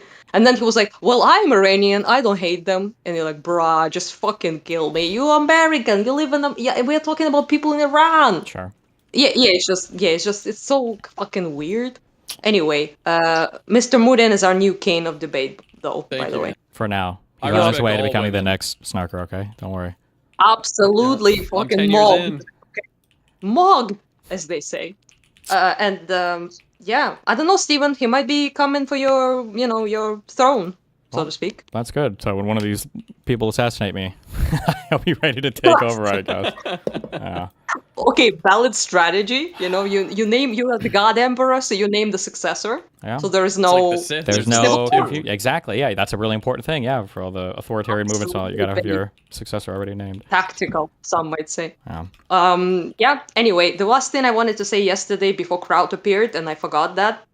Also, that whole video you watched That was awesome. Yeah. cleansed my mind from every thought. So yeah. Anyway, point is that I really wanted to like thank you both, by the way, and for recently bringing shit up about Ukraine. It's like so cool to hear that people like actually demanding people to have a decent opinion on that. Like it's a recent development. And people are like, yeah, actually, it is sort of like a red line, or maybe, yeah, it is actually like support of Ukraine is something that is okay to demand of people, and that's like very fucking cool. It's been never happened before, but like I enjoy hearing that. Cool. Well, hopefully it'll be coming up more because I mean, like, I guess if our entire domestic policy program is going to be decided on our position on some foreign affairs, then if it's going to be Israel Palestine, why not also Ukraine Russia? Like that should be a pretty easy ad. But That's kind of like how I started to see it, because I thought that it was stupid, like to expect people to vote about based off like international stuff. So I thought it was like a weird ask, not that I don't want them to, but I'm saying it's like weird to ask people to base their like voting based off geopolitical stuff. So I never, as a Ukrainian especially, I would definitely never, ask a person to do that, or like expect people in other countries to do that. well, you got But to channel they did. you got to channel your inner Israeli because they have absolutely no problem making the United States singularly define how we engage with the rest of the world based on their needs and desires. So Oh, like, and I thought we were like, should be like humble like that, but apparently it gets us fuck all. So maybe we shouldn't do that anymore. I don't know. we have a saying in America in English. I don't know if you have an equivalent one in Polish, but it is the squeaky wheel. Polish? Excuse me? The Ukrainian is what I just said. You misheard me, I think. The squeaky wheel gets the oil. So that's What? how it goes. The squeaky wheel gets the oil. That's the thing that complains is the thing that ends up getting its concerns addressed. So Oh, yeah, we don't have any phrases like that whatsoever because it's super against our culture. complaining about stuff. Yeah, you're supposed to shut the fuck up, Oh well. typically. In America, our culture is the customer is always right. So we have the exact opposite. See, Oh Jesus Christ! okay, maybe I should learn some things. Okay, people say I should. Leftists are saying we're trying to be Americans and like westernized. Maybe we should actually. Maybe we should take a little lesson and be like obnoxious as fuck. Like for example, pro-Palestine people, like because they make that a single issue, right? Like they fucking tanked the goddamn Trump election thing because they were like Kamala, is a genocide or blah, all that shit. And like, so why can't then we at least like not to like say don't vote for a person, right? If they are, but like at least ask a question. I think is completely fine. Like, what is your position on that, right? Yeah. Yeah. I mean, I know what their position is in India say like. No aid to Ukraine is their fucking position. But yeah, it's just that the red glasses lady was funny. I saw a clip of her. She's like, I don't remember her name, but she's like from DSA, I think. The DSA co-chair person. Yeah, she has like red glasses. She was talking to giving an interview, and she was like, "I love that shit, dude. That's like always makes me mold." They're like, "Yeah, no aid to Ukraine, like, but," and he was like, "Okay, so what they're supposed to do then? Just give up and like capitulate to Russia?" The peacekeepers. Did you ever think about sending in the Yeah, peacekeepers? she's like, she didn't say peacekeepers even. She was like, "We just say diplomats." Oh, the diplomats too. Yeah. Yeah, and he was like, "Well, we already tried that." And she was like, "Not enough. More diplomats." More. I mean, the big issue was the fact that we had sent somebody over there to negotiate, Boris Johnson, and then you guys kicked him out because you wanted to keep genociding Russians. So what more can you do? I guess. Obviously, yeah. It all is Boris' fault. Yeah. And every time in my absolute next favorite was when he was like, "Well, are there any like socialist and like communist things that are working right now that you can point to that we should aspire to as Americans?" And she's like, "All of them were destroyed by the CIA." So I can. What are you gonna And do? you're like, sure, Queen. Yeah, it's just hilarious shit. But anyway, yeah, I hope you get the package and maybe it will repel the corners of the world or something. I don't know. Yeah, thank you very much. Hopefully it gets here soon. Yeah, you clearly need help, though, I will say. Yeah. Yeah. Bye-bye. Have fun, bye. Mutin is your new king, though, guys. We should... I'm not Kane. Future... Okay, you are... how it's called, if not a king? You're a prince. That's Okay, it. I'll take You will that. be... You Vice will leader, be yeah. king. Yeah, you will be king if, if corners of the world go extra unhinged. Yeah. Anyway. Bye. Have fun, bye. You Bye-bye. better watch yourself, you little bitch. Sorry, sir. Somebody who is spreading this insane smear that would only just further please him. It's what he wants. So it's not fear. It's just well, this is the only, I think, or for me at least, given my interest in what I want, it's the only rational strategy. I think any person would just be like, this is insane. It's gotten too far. Things have gotten so out of hand. And I'm sorry not to victim myself, but this is when things have gotten too far, is somebody calling you anti-Semitic. Now it's too much. Not the fucking years of insane fucking smears that I've had to deal with from the lefty people wasn't Pisco even one of the people doxxed as part of that PV leak? Or maybe he wasn't. Maybe it was just think so. Hutch and IRI. Hutch, Jesus. IRI, and Dylan. Yeah, and Lonerbox, and I think and Connor, Serpo? and I don't know if Serpo was in the community yet, but it's just so crazy. it's not about what has happened, right? There's a lot of things, bad things, horrible things that people can do that are forgiven. People can grow from their mistakes or even their really bad actions. For me, it's never been about what has happened. It's about what will happen. And I know what will happen if I do otherwise. Well, it'll just not be productive. I'm not going to convince everybody that I'm not a grifter or a bad piece of shit. I am happy and proud to have been part of the generation of Twitch and YouTube creators who started in 2019 and haven't stopped. We obviously have a lot of fallen soldiers along the way. So the fact that you, Josiah, have found your niches and all that kind of stuff, I'm really happy and proud of, for you guys. But what I would say is my brain is still stuck in the 2019 to 2022 panel scene. It's what I became addicted to. It's what I loved. It's what I loved about the space. Unfortunately, I think I kind of went into my own little, it wasn't conscious, but just because panels aren't held at 9:30 a.m. to 2:30 p.m. EST. So that's not why I stopped showing up to the panel scene. It just wasn't a good schedule for me. But what I'm looping myself. So let me know where you want to cut off. But what I'm sick of is I'm sick of the weight being thrown unilaterally. Yeah, true. Apparently, the chorus conspiracies calling David Pacman a Pac-Man or Hutch's doxing weren't too far. Yeah, none of the people on the left can ever go too far for these people. I guess this is just emblematic of my entire complaint, right? Which is also a good reason why it's probably better to kind of tighten the ranks and then kind of move some of these people a little bit further out so that there's no confusion about what's acceptable to certain groups of people and whatnot. It's probably good to have this stuff, I guess, clarified ahead of time. Laterally, and I'm sick of the people who are the most ardent critics not being able to throw weight back. And I'll be specific. So I think you have the capacity to throw weight back. I think Josiah has the capacity to throw weight back. It just doesn't benefit you, so why give into it? But there are drama mongers like snarkers like J Stock and Queeman, who they have vociferously criticized Steven for the past 2 years. Oh boy. Well, J Stock specifically had an opportunity. He was invited. Hey, come criticize me to my face with the worst shit that I've done. And he said no. And so I think as a result of that, that allowed a lot of Steven supporters to dismiss any criticism that anyone has ever had of Steven as, oh, no one has the balls to say it to his face. And so what I'm going to do is I'm going to do whatever the fuck I want to. Like, I just don't understand the world. This is why I'm saying, like, in 20 years, there's got to be, like, we all sit in a room and we just like, what the fuck were you thinking back then? I feel like I hosted so much criticism myself from so many different content creators, probably more than, no, I'm sorry, definitely more than any other content creator my size or even close to my size on the internet. And it's like, you'll never, ever, ever listen to people giving him negative feedback on fucking anything. It's like, oh my God. I do. Which is basically, if I want to cover Steven, I'm going to cover Steven. If I think he's being bad faith, I'm going to call him bad faith. If he has poor argumentation, I'm going to call poor argumentation. If his fucking dickhead fucking swarms of flies want to come fly around my fucking face, that's totally fine. But what I'm not going to do anymore is I'm not going to hold back my criticisms.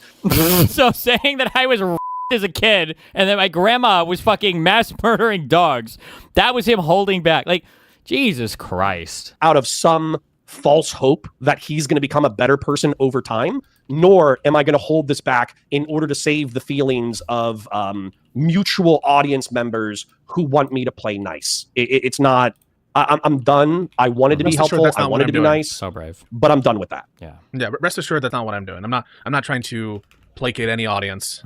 You do you. I mean, I don't have an interest in the drama stuff. I banned it from my career, whether this is drama. I mean, like, I guess it kind of touches on it, and that's precisely what I don't have an interest in. I would rather focus on the issues. I'd rather focus on MAGA. I'd rather focus on politics and the law. That's what I care most about. And so, more power to you. I'm not going to, withhold my opinion on defending myself or on some of these issues. But I need to balance that with, like, what I'm interested in and what I think will have the best effect on me, my life, and the movement that I want to generate to free our country. Then my only question, because I don't want to loop. Yeah. I said that you're not. I don't think you and I had a conversation about whether or not you were a socialist, and you said that. Oh, that's his sub sound or whatever. Yeah. Well, if we achieve such material wealth that we could decommodify basic human needs, then maybe that's something that would be just good. It's also a funny thing too here, because remember how confusing it was when it was like, I feel like we should be kind of like critical of the far left people who just seem to be engaged in the most insane kind of like attacks, over and over and over again. And the response from Pisco was like, what does that mean? What does that mean? What does that mean? What does that mean? What does that mean? I don't know what it means. I don't know. But then I'm like, I think Pisco is like anti-Semitic. It's like, well, I think that this person should never be covered in a favorable manner. I'm not going to mention this thing anymore. I think that we're going to focus on another thing over here, and I'm not going to entertain this. And I think this person is actually acting in bad faith. Blah blah. It's like, oh, so you do know what that means? Okay. So you have an understanding of what it means to view somebody adversarially in the space, even if they're ostensibly on the same side as you politically. That's like, oh, okay, gotcha. Good for humanity in general. But you weren't interested in the workers owning the means of production or the prohibition of private ownership of companies. And I think a private property right is a right I care about. I believe in rights, and I think that I think the private ownership, again, with caveats. I mean, there's a lot of play on the joints for free speech or right to own property or right to due process. Right, like, I'm not saying that I know exactly what the metes and bounds are of the right to property that I care about, but I care about some notion of property ownership as a right. So based that's on why. that By the way, answer, pause. I also heard a kind of like, well, these guys are the best ops possible, and I'm like, well, would a communist op say that? Like, I think that there's a contradiction between some of these economic theories and like. No, there is, and that's part of. Would a controlled opposition ever have some light points of disagreement? Like. Yes or no? Fuck you. My frustration too. I thought he was saying it was a right-wing op, so I'm happy that he corrected that it was a left-wing op. Yeah. But when have I ever accused any of these people of being a right-wing op? What? Okay. The point that I'm saying is, so assuming that you and I have been internet friends for the past 6 years, assuming that you're telling the truth, assuming that I've never known you to hold back the truth out of some fear or cowardice or whatever. Yeah, if I wanted to argue in favor of socialism, why wouldn't I? Wouldn't that be like the most fun debates, to do the socialism debates and be like, I'm pretty sure I would gain like such a humongous audience from these lefties if I was like their warrior, their ironclad warrior. Yeah. So, right. So, assuming that you're just telling me the truth, then at that point, I don't think you're a fucking socialist. We disagree on a tactic. And you might be correct in your tactic, considering that 30% of the Democratic Party now identifies as democratic socialists. Let's be real. They're probably Scandinavians. They're probably social democrats. But considering that they still watch Hassan Piker and they ignore the tacit or tepid support for terrorism, they just hear that he wants universal health care, then maybe casting as big of a tent as possible is necessary for electoral victory, particularly on the eve of the midterms. What does that mean? Electoral victory on the eve of the midterms? Like, we're in the primaries. We're not at the general yet. We this is supposed to be like they're crafting rules for why we can't advocate for our side in the primary. Like, this is literally what the primaries are for. Like, how could you possibly infight in the primary? What do you think a primary is? I just don't understand how this is said over and over again, and none of these guys stop and think like, well, hold on, wait a second. Actually, are we being fucking retarded right now? Like, I don't think that's a crazy position. It sucks. I hate leftists, but I don't think it's the most insane fucking electoral analysis I've ever heard in my entire life, and I don't think it means that you hate Jews. Analysis. Yeah, man. Like, I just think that my position. Anybody else analyzing? Is the majority Democratic position. This position of like, hey, let's all hold hands, kumbaya, and attack the threat. I just feel like that is now. I caveat that with like, of course, I'm not going to hold back criticism of things I think deserve criticism from lefties or liberals, right? I didn't hold back against Biden when I thought he was doing something impeachable. I didn't hold it back against Biden when I criticized him closing the border illegally, in my view. So I'm just going to like, I care about saying what I liberals. feel, what I think, and good one. Like running utility calculator king shit. Every time I'm processing an opinion. I'm just saying what I think, and I want an audience that like classic mistake. Can just trust that they're going to get an independent and original thought from me, even if they disagree with it, and that will give some more substance perhaps to it. And I've even seen that, by the way, not just among lefties, but also liberals and like sometimes conservatives. Even this is what I see. Pisco agrees that this free speech, violation exists of the woman who said the N-word at the child. Right? They'll say that. Even Pisco acknowledges that the liberals are wrong about this regarding whatever discourse. Even Pisco agrees that Crystal Ball went too far here. And when I see that, I smile, because all these different people have these impressions of me, and they're weighting it. Yeah, I just think you're progressive. Yeah, you're more progressive than okay. If you were a straight liberal, then I would basically put you in the same political camp as Destiny. But I think you have a few more lefty sympathies, or at least you're willing to tolerate more lefty like shit. what? And so as a result, I think of you as a progressive. Can we just pause real quick? Like, I tolerate I tolerate MAGA. Like, people were so weirded out that like I had so much tolerance for Rob Noor, right? And then I had oh, that's really funny actually for Pisco to bring that up as an example. Pisco doesn't have high tolerances for MAGA. That's not true. He does have high tolerances for people he's had personal relationships with. Rob Noor is one of them. So much tolerance for that's just good content. Yeah, and like the collabs that we do, and it's just because there's a certain kind of conversation that I like, and that like excites me, and that's fun.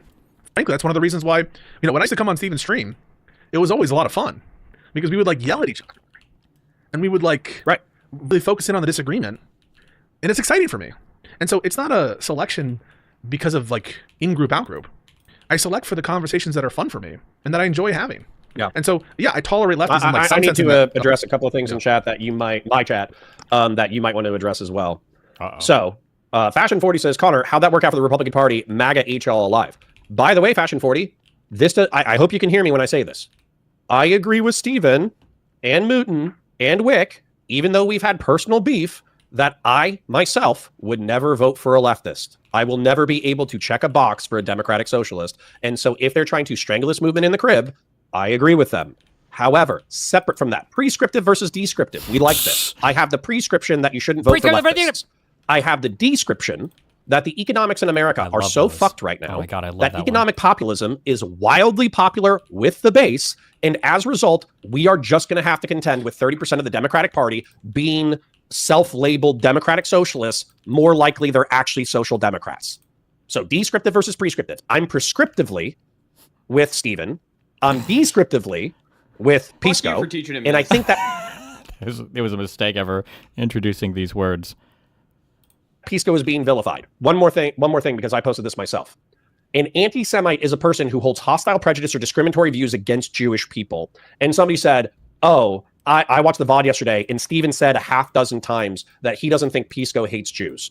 Okay, then he doesn't believe that Pisco is an anti-Semite. Oh, fuck me. Oh. Keck. That's not what people hear. And if and let's be honest. no, that's not only is that not what they hear, but if I had to assign some level of Wait, that's not what people hear?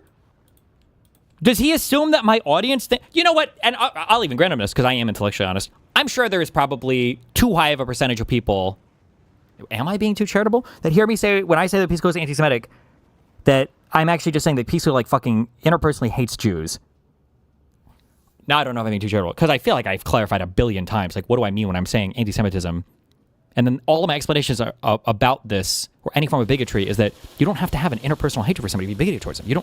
Men didn't have to have an interpersonal hatred towards women to be misogynistic or patriarchal, or an interpersonal hatred towards Muslims to be Islamophobic, or an interpersonal like. Is Pisco implying that there's like a dog whistle going on here? The thing is, I don't dog whistle to my audience because I'm not a fucking spineless cuck pussy who's too afraid to even say somebody's name or to clarify a position, whereas these guys are so fucking petrified of ever touching anything to the left of them. They won't fucking say anything about it. So I feel like my position is pretty clear on this. mouse to Steven, I think he's using anti-Semite as an invective in order to get people to fucking hate Pisco, but then he backs up to a systemic or functional definition so he can have that argumentation. But that argumentation is dumb. This is and maybe this is politics, and this is why I should just go to school or write on Substack. I don't know. It's like, it is so boring that every single argument is like, I think he's lying about his motivations for everything in his arguments. I think all of those are lies, so I'm not going to address any of them, and I'm just going to psychoanalyze. I actually am just going to do my psychoanalysis here, and I'm pretty sure this explains everything, and I'm just going to psychoanalyze everything, and that's actually the way to understand what's going on is the psychoanalysis. And it's like, oh my God, bro. It's so boring. Dog shit. It sucks. It's bad argumentation. And it's easily reversible. Not to get into that, but, you know. Not that. Oh, I think it's that's one of the things that actually pissed off my chat yesterday was somebody easily reversed it into his relationship with Fuentes and Myron Gaines. Yeah, but let's. Except that's not true because everybody knows where I stand with those people. Like, it's so funny. Oh my God. Oh, fuck. Mooten, you missed the most insane moment of all time. Not really. In the last 2 years. And it was when it was the first time Pisco had a debate with me in a long fucking time. And it's so funny because this exact argument came up where Pisco was like, well, what about the way that you would engage with Myron and Fuentes? I don't know if he brought up Fuentes, but I know he said Myron. And I think he either asked a question or I asked a question. I was like, when people watch me, do you think that people think that I agree with Myron on anything, like culturally or socially, or Fuentes with anything culturally or socially? What about when they look at you and then think of Hassan? And he asked it, he fucked up because he realized that like the answer was obviously true, that it would have gone way harder the other way. Somebody link me the fucking moment because I don't remember the exact quote, but it's funny because this exact moment came up in that debate and he knew he fucked up. He knew how fucking wrong he was on this. Nice in his tone with Myron Gaines. He is. You're a fucking valley girl. This is like the 2017 centrists all over again. It's the same thing. The classical liberals. Okay. You did disagree with them, but your tone. It sounded like you were nice in your tone. Yeah, it sounds like you're. It sounds like you're the fucking youthful cock sleeve for socialists. That's what it sounds like. Like Steven isn't fucking nice in his tone with Myron Gaines. He is. He absolutely is. Yeah, and he still has contention, and he still clarifies the ideology. Yeah, we had contention. I still have a point from 40 fucking minutes ago that I wanted to. And it's funny that Connor knew the exact argument here, and now he's saying that none of that argument applies anymore. What the fuck? Connor's giving the exact fucking argument right here, and now he just repeated the dumb version of it to fucking Pisco. How do these people's brains get so fucking fried? I don't understand. I've had my hand up for 40 fucking minutes. Counter you. Can I? Yeah, thank you. Okay, anyways. My turn. Thank you. Thank you for coming to the Pisco Destiny Show. All right, so earlier... Wait, fuck, this wasn't the right timestamp. Thank you, Illuminator, for 5 subs. with you. Do you agree? Do you agree that you had a nice tone with Myron Gaines? Nobody will come Yes out of that. or no? It is a Do you agree that combative you had a tone. nice tone with Myron- Nobody will come out of that Okay, conversation. so- Tone is more than just your like actual timbre of playing voice. footsies, were you? Hold on. How many Yeah, people you're would come out of that conversation thinking, "Wow, Destiny and Myron seem to agree on quite a bit"? And how many people would come out of my conversation and think, well Careful! You got yourself because you knew how much how foolish you were. Oh my God! Heat in 8K, 120 FPS, fucking 120. Like he knows this is true. He knows this is true. He knows it's true. 20 frame rate, 240 refresh rate on monitor, broadcasting live, all the fucking world exposed. I'll play a little more because he doesn't give a good answer. I'm just showing not like cutting I'm not backing off at any position. So I'm saying if you watch the actual stream and listen to the words being said, then no one would come away from that thinking that we didn't combat them. If they watch the Destiny stream, where you're smearing us, or you're smearing us as socialists. Wait, question. Okay, wait, question. If you look at the chats. So if you watch the Destiny stream where he's It's just like, it's so... I can't believe that Connor gives the exact And opposite. it's easily reversible. Not to get into that, but not that. Oh, I think it's that's one of the things that actually yeah. pissed off my chat yesterday was somebody easily reversed it into his don't need to get relationship into it, with Fuentes and Myron Gaines. Yeah, but that's this is the So, kind of thing, so right? Like functional anti-Semite. this is and it's funny too, actually, because you guys gave me the wrong timestamp, but the wrong timestamp shows Connor clearly demonstrating the difference between Destiny makes his position known, but Pisco is a coxley for, he said, that was his words, not mine, is a coxley for socialists. So Connor knew 100% like the difference. sort of the meta point I'm making is like when you raise that, it's just like, oh, but like what about this and this, and then it just opens the can of worms. It's like I would rather just be like, okay, what's your definition of anti-Semite? Let's build off of that. Let's talk like, so okay, this, and not get into that shit because it just opens this like world of drama. I mean, like I just want to disassociate with. It's like, just people. drama. It's not, by the way, it's drama premised on ideology, right? Like who I choose to spend time with or interact with isn't a fully ideological thing. There are other factors, such as whether people lie about me, other factors about you know whether people. Who would disagree with that? Who are you even arguing with right now? Yeah. I can trust them. These are all things that like bear on what I'm willing to do vis-a-vis interactions. And so you shouldn't expect for it just be like whoever's a better person. And I gotta tell you, Josiah is like a really good guy, in my opinion. Yeah. And I just think that he has been focused. He's so fucking hardworking for one end and one end only, and that is for the betterment of his country. I guess also, to grow his channel, do this for a living. 100%. This is one of the things that bothers me the most. I agree. I feel like most of these people interpersonally are good people, but I guess they just don't have the. This sounds so fucking. This is a narcissistic statement, but like they don't have the moral character to do the right thing when there's like a community or a crowd standing against them. That's the frustrating part, and it's not enough. I mean, I would argue, I guess, if you want to do like political related stuff, it's not enough to just be a nice person interpersonally. Like sometimes you might have to take, I guess, an uncomfortable stand because you see the winds are blowing in a direction that you don't want them to blow in, or you see the tides are changing in a way that you don't want them to change. And it's insane to me that I don't know. I never even made a big ask of any of these people. I don't think I even got to the point of making an ask of any of these people because they're like, what do you have to do? What do you have to do? And I'm pretty sure I said like a trillion times. I think Mr. Putin and I think Conduit also the same thing. It's like, just like cover them like you would cover Bill Maher when he says something crazy, you know? True. 100%. And if anyone denies that, they're lying. But he definitely works to help other people achieve that end. And he's someone that I think doesn't deserve the kind of invective that's being used against him. I think it's shocking. I think it's like truly shocking. Okay, and I think that's part of the reason why I'm so pissed, because I think that if I am doing a Machiavellian calculus, I'd be like, Steven got fucking bored. He knew that there wasn't a bridge between him and Josiah. He knew that there wasn't really a bridge between him and you. And so as a result, he's fucking burning non-existent bridges for the sake of entertainment because he's fucking bored. Like, why? Why would I do any of it? Josiah blocked me first. Like, Pisco, I just found out apparently, is the one who has me blocked on X. Like, but I guess I'm burning first because I make the anti-Semitism, I guess, accusation. That's me burning the bridge because I'm bored. I have nothing else going on in my life, I guess. Like, I didn't expect this to turn into a drama. I thought they were on our side of this argument from the start. Well, that's the frustrating thing too about all of this is that they've turned it into a drama, right? We could engage on the substance of the points, but they're literally either unwilling or unable to, So now it is like a drama. Now this is like an interpersonal drama. I don't even know why it has to be. You're just like, I think Steven's definition of anti-Semitism is fucking retarded. That there are too many people that draw too little a distinction between being anti-Israel and anti-Zionist and anti-Semitic.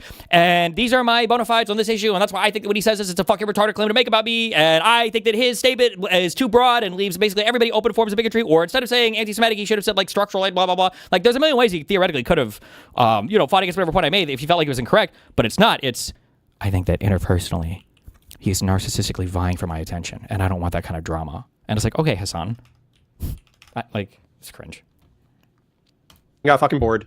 He knew that there wasn't a bridge between him and Josiah. He knew that there wasn't really a bridge between him and you. And so as a result, he's fucking burning non-existent bridges for the sake of entertainment because he's fucking bored. He's fucking bored. He wants somebody to fight. And if any of them try to reach out for a convo, even on a mutual platform, no, none of these people will ever convo me or talk about me. Or talk to me. They will talk about me. And they'll talk to people around me.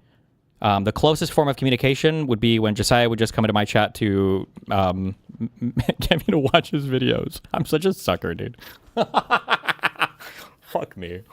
I don't know, man. And so negative attention is better. So guess what? He got my fucking attention. He said some wild shit. He improperly used the definitions of words. He maligned good people. He got my attention. So good for him. He created the fucking content. Well, there you go. That's thanks, Steven. Yes, true. Connor, famous Destiny ignorer. World renowned for his ignoring Destiny. For that. But you see how you're feeding into it a bit, right? Yeah. Yeah, I don't care though. This is Twitch and YouTube politics. What we're arguing about at the end of the day is we are, in my opinion, we are synthesizing education and entertainment and political commentary into a single product that people are consuming on it. Do you think that there is some sort of benefit for them to stab you in the back like this, or is it literally just hurt ego? My top line overriding explanation for this type of community stuff is the that I describe our like our community as I think it's a high entropy before. I should say low entropy. This is like it's a high friction. I think if I say low entropy, I don't know if that makes sense to most people. There's a lot that it takes to stay in the lib-left movement right now because you're being assailed from all sides. And if you want to say fuck it and you want to drop out into these other types of communities, these other types of communities are much easier to be a part of and they will welcome you with open arms. So to like remain like a center-left lib right now, like you have to be of the mindset that like maybe just taxing the billionaires is not the solution to everything. Maybe pulling all of our funding and cutting completely our relationship with Israel is not like the right approach to politics. That maybe abolishing every single department that we don't like the Department of Defense and ICE and everything, maybe just abolishing everything isn't actually the way to go. Maybe the FC Files doesn't show that every single high-level politician is like a serial rapist, child molester. Maybe like it's just like a lot of things that are, there's just like, it's a lot of, I don't want to say nuance because it sounds like self-sucking, but there's just like a lot of like complicated positions you have to hold. But if you say fuck it and you're like, fuck this shit, dude, and then you want to drop out into another one of these spaces, like the lefty slopulous spaces, oh my God, everything in the world makes sense now. Every billionaire is evil. All of them are controlling everything, and Israel. My homes are expensive because of BlackRock, big corporations. My healthcare is expensive because of big pharma. That's why the UNH guy had to get Luigi'd, I guess.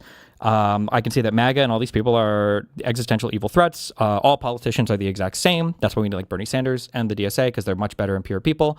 And like everything is just so simple and easy. A billionaire tax will fix our problems. All of the affordability issues will go away if Israel just stops buying our homes. Like everything just becomes so simple. They're like much easier places to be in. So the second somebody like, if you slip out, and it takes a lot to like keep somebody in, like I feel like this moderate left, probably the Never Trumpers probably have similar issues, but I don't engage with a lot of them. It's just like a lot of like stuff to stay in that lib left position. But as soon as you fall into the other side, like all of the myths, all of the grand narratives, all the stories, including interpersonal ones or personal ones, I guess you could just say, like stories about the evil, lib left people. It's just so easy. Yeah. On a daily basis, but ultimately we do so in the service of political ideologies. So you do it in the name of some hybrid of progressivism and liberalism. Stephen does it in a more, I think, center-left. Everything I just said about the like the slopulist far lefty shit applies tenfold to the MAGA shit too. That it's so easy. Once you realize it's the deep state is responsible for all of your fucking problems, and it's all evil Dems and Marxists and colleges and everything else and women and everything, and yeah. Left liberalism. I do it in a center-right, in the name of a center-right neoconservative tribalism, which is not popular, by the way, but I still believe in it anyways. And so that's what we're doing. So Stephen or his audience baiting a conversation about your anti-Semitism and having dog shit argumentation, and then me talking about it, yeah, sure, they quote unquote manipulated me into calling them fucking idiots. Like, congratulations. Okay. Do you feel better?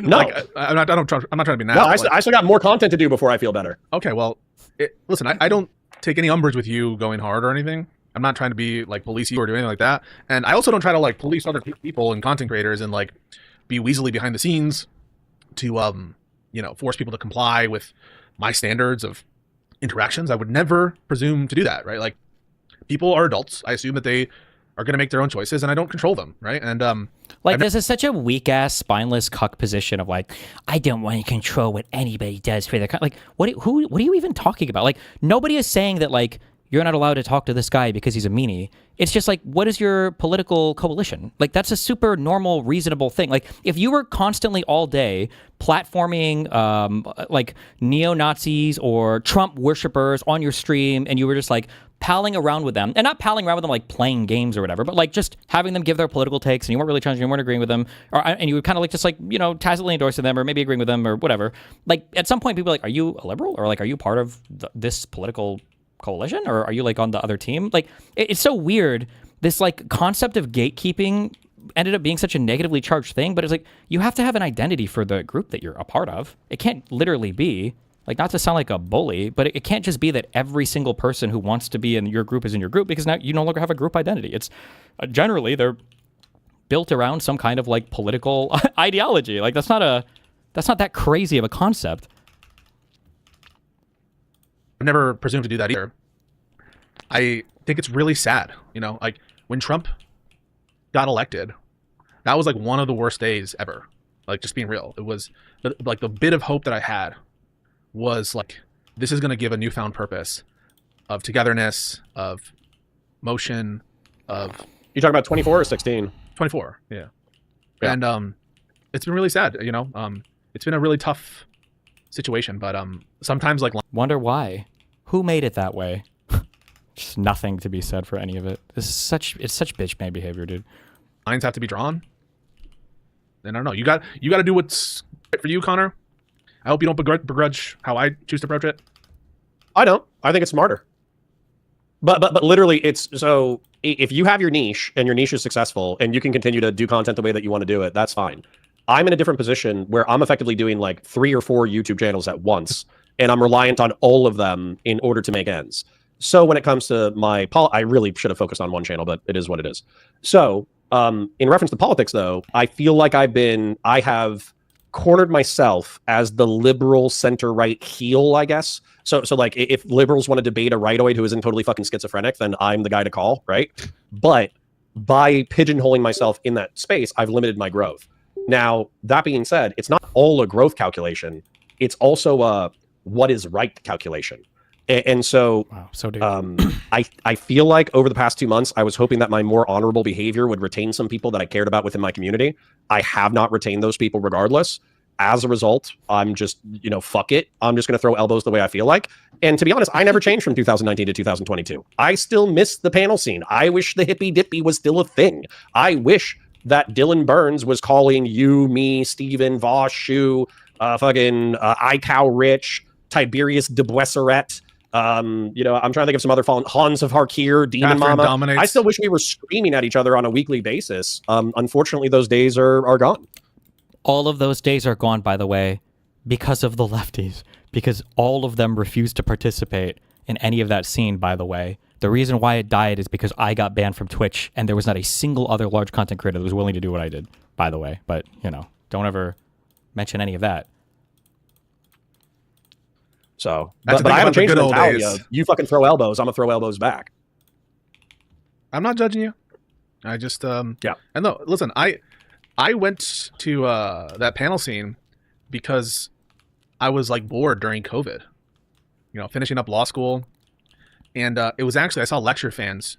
Lecture Fan? Lecture Fan. Lecture Fan. That's an OG name. I like desperately wanted to talk to him because he was saying some shit I hated, and I was just like chirping him in the chat. I mean, I was a chatter guy. I used to be a chatter just like you till I took an arrow to the knee. But then, and I'll never forget it. Right, like Prime Kai was streaming, and he had an open panel policy, and I thought it was the coolest thing in the world that all Me of these too. political conversations that I used to have when I was bartending, when I was at law school physically, when I was, at university, that like kind of stopped, that I could have them again, and that I could do it and like use some of the knowledge that I was learning in law school, and meet new people, and it was just the coolest thing in the world for me.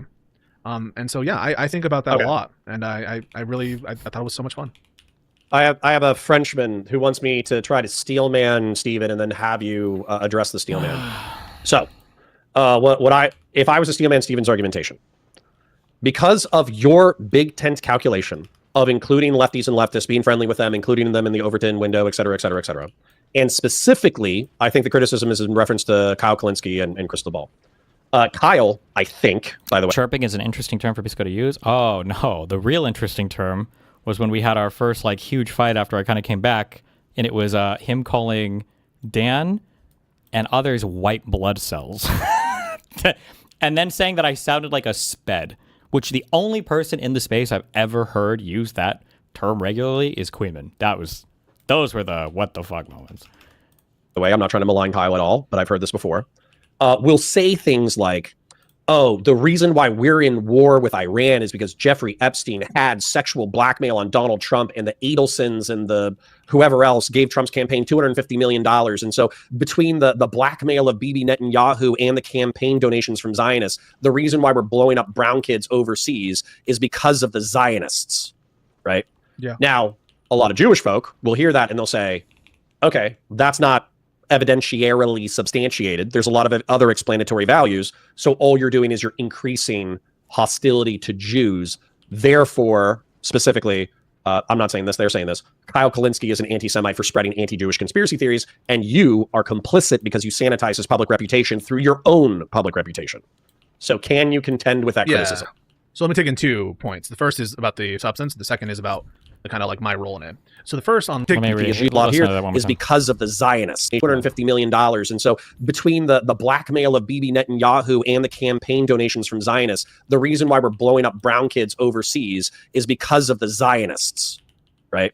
Yeah. Now, a lot of I think this is an okay summary of my argument, kind of, sure. Jewish Maybe. folk will hear that and they'll say, okay, that's not evidentiarily substantiated. There's a lot of other explanatory values. So all you're doing is you're increasing hostility to Jews.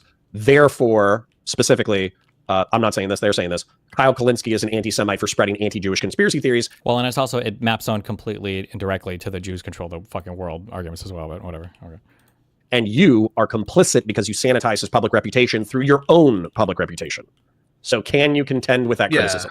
So let me take in 2 points. The first is about the substance. The second is about the kind of like my role in it. So the first on the substance is like, that's not what's explaining anything that's going on here. We never get to the point of evidentiary like contention. What? We brought up the substance of the arguments before for Kyle, and then we brought up the way that I feel like Pisco and other people launder their reputations. I feel like we've explicitly and literally brought up that substance before. I don't know if he's going to refer to something different, but okay. All of these conversations have been stuck in defining anti-Semitism. I challenge Oh my God, the Andrew Wilson memes. everyone to watch the conversations I've had, and none of them has it been that we've like taken a definition, agreed on it, and then like applied it to these actions. So it's a bit much for me to hear this like, you're denying that these people are anti-Semitic. We haven't even like, to put it in perspective, we haven't like agreed on a model of anti-Semitism. That's where it gets hung up on, because I take a definition that like I read in a dictionary. It's not proprietary. I go to Wikipedia and I just read it. It's like, yeah, bias, prejudice, hatred of Jews, right? Like, it just seems like common usage. Oh. And then we So do you think Kyle is personally hateful of Jews? I'm not convinced of that. What that means is I'm not saying that I couldn't be convinced of it. I'm just telling you I'm not convinced that he's anti-Semitic. So I haven't, but I could be, right? Like, but before we even get to that, right? We need to agree on a model to work with, and that's where all these conversations have taken place. That's why it's so bad faith to hear me say something like, "Of course, I would presume that anyone who denies the Holocaust is anti-Semitic, and that would be enough for me to like consider them as such." But it's just not what the term means. And for someone to take that and be like, "Oh, he's using that to defend Kyle," no, we need to agree on what we're talking about first. And so people jump the gun, and so to respond to that, it's like, that's not what any of these conversations have been about. The conversations haven't gotten there. The conversations have been stuck in the mud about what this thing is. And I'm not going to sign off to, a model of anti-Semitism which is just results-based because it leads to insane bullet bites. The second Sorry, part I can get to. my Frenchman is not sufficiently satisfied. So I'll say it with fewer words in his exact phrasing, and then you can have an identical response. Okay. Jacques Orcac says, Mon Dieu, the steelman is that Pisco gives quarter to anti-Semitic actors and doesn't take 3 minutes to say.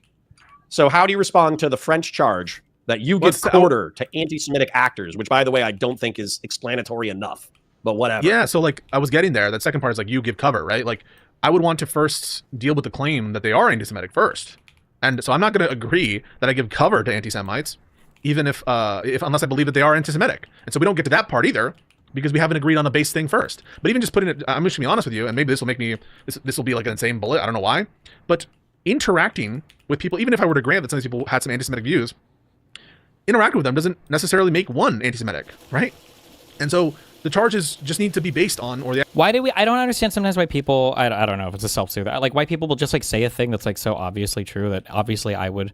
One of the obviously I would agree with it. One of the things I've enjoyed doing in debates, I've done this more recently, is I'll just ask somebody like, "What do you think I would say to that?" And they always know the answer, right? Does simply interacting with somebody who's anti-Semitic make you anti-Semitic? Like, what do you really think I would say yes to that? Like, it's such a stupid. Like, what do you really? The accusations, some notion of anti-Semitism that we agree to. And before I can engage on whether I'm providing cover for someone or whether providing cover for someone necessarily means you're anti-Semitic, we need to scope out what these things fucking mean. And that's what I'm trying to do, is bring clarity on that conversation. You and I can jump ahead though. Okay. You and I can, we can jump ahead past this argumentation. And Jacques Orcac says, excellent accent, très bien. Merci, mon vieux. Anyways, I do speak French, by the way, Jacques Orcac. Yeah, and just can I just pause real quick? We were just watching Jon Stewart talk with Crystal Ball and Sagar. And Jon Stewart started by saying, "You guys are the most good faith. You guys are best faith." He said. He said, "How do you deal with bad faith actors?" Total softball in that regard, and basically giving legitimacy over to Crystal and Sagar. Would you ever think that this would be applied to them consistently? That these people would say, like, bite the bullets? That yes, not that Jon Stewart is giving cover to anti-Semites, but that he himself is anti-Semitic, or Bernie is when he defends Hassan, or AOC is when he defends Hassan. Yes. Does he think I wouldn't? Like, what? Who does he think he...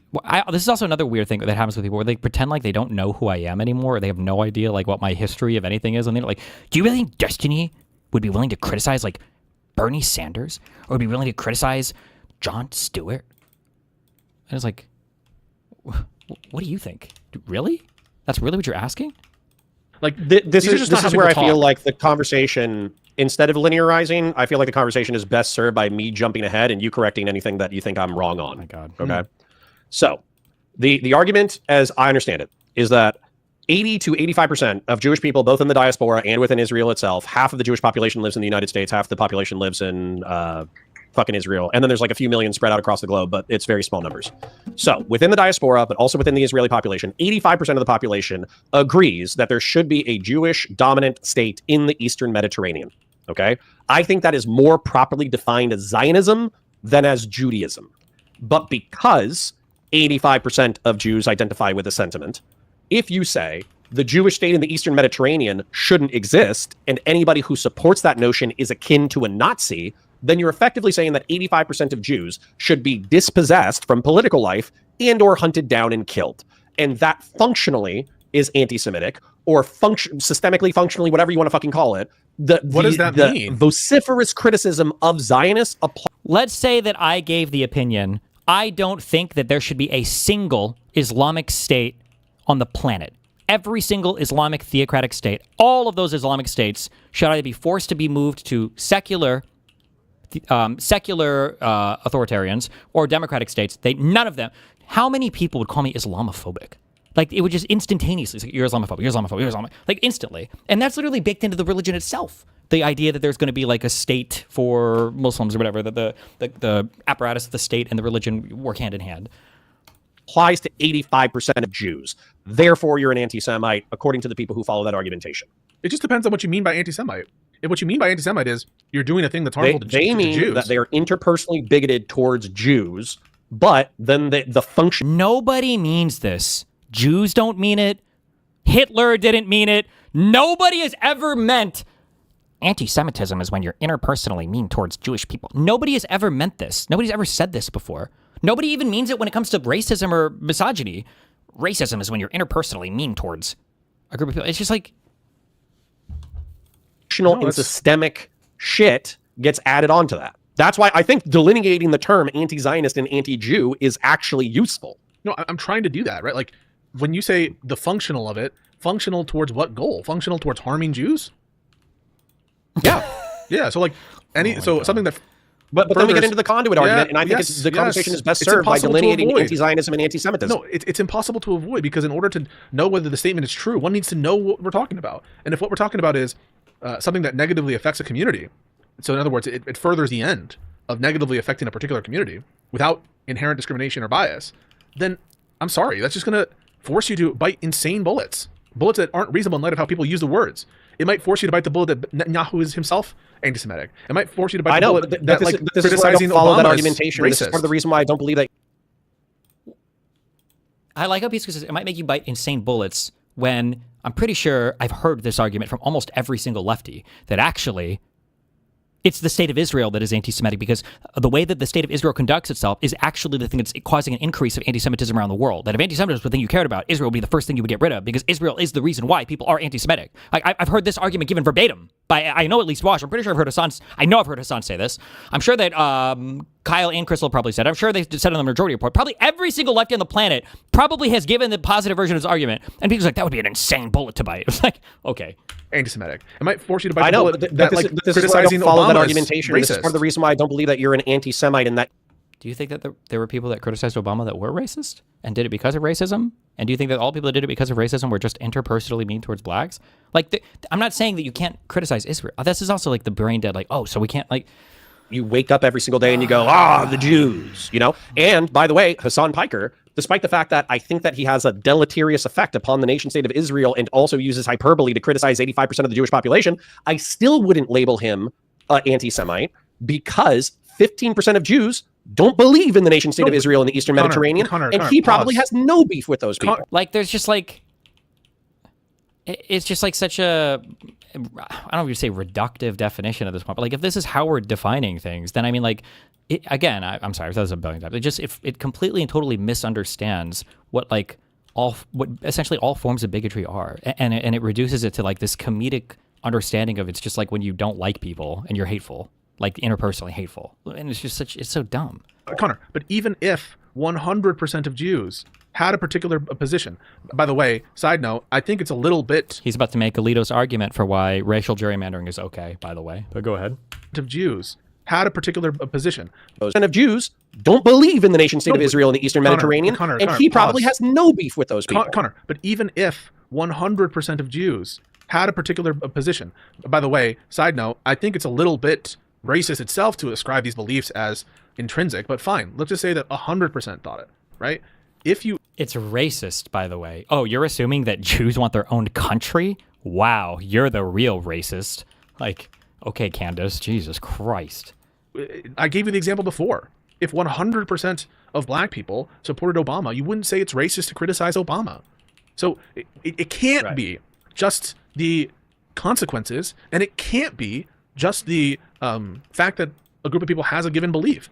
There needs, and we can't get around it. Right? In order to assess something as true or false, we need to know what the metric is. And everyone tries to get around it by just coming up with hypotheticals and asking my disposition on them, or trying to like, don't you think it's bad for this? Don't you think that they should be giving more caveats, et cetera, et cetera? But like all of that is tangential. There is a fundamental flaw in the conversation at time equals 0, which is I need to know what the hell you're talking about, because it doesn't sound like you're talking about the ordinary usage of the term anti-Semitic or the term racist. And until we do that, I cannot give you a position on whether I think it's one thing or the other. It's just impossible. Right.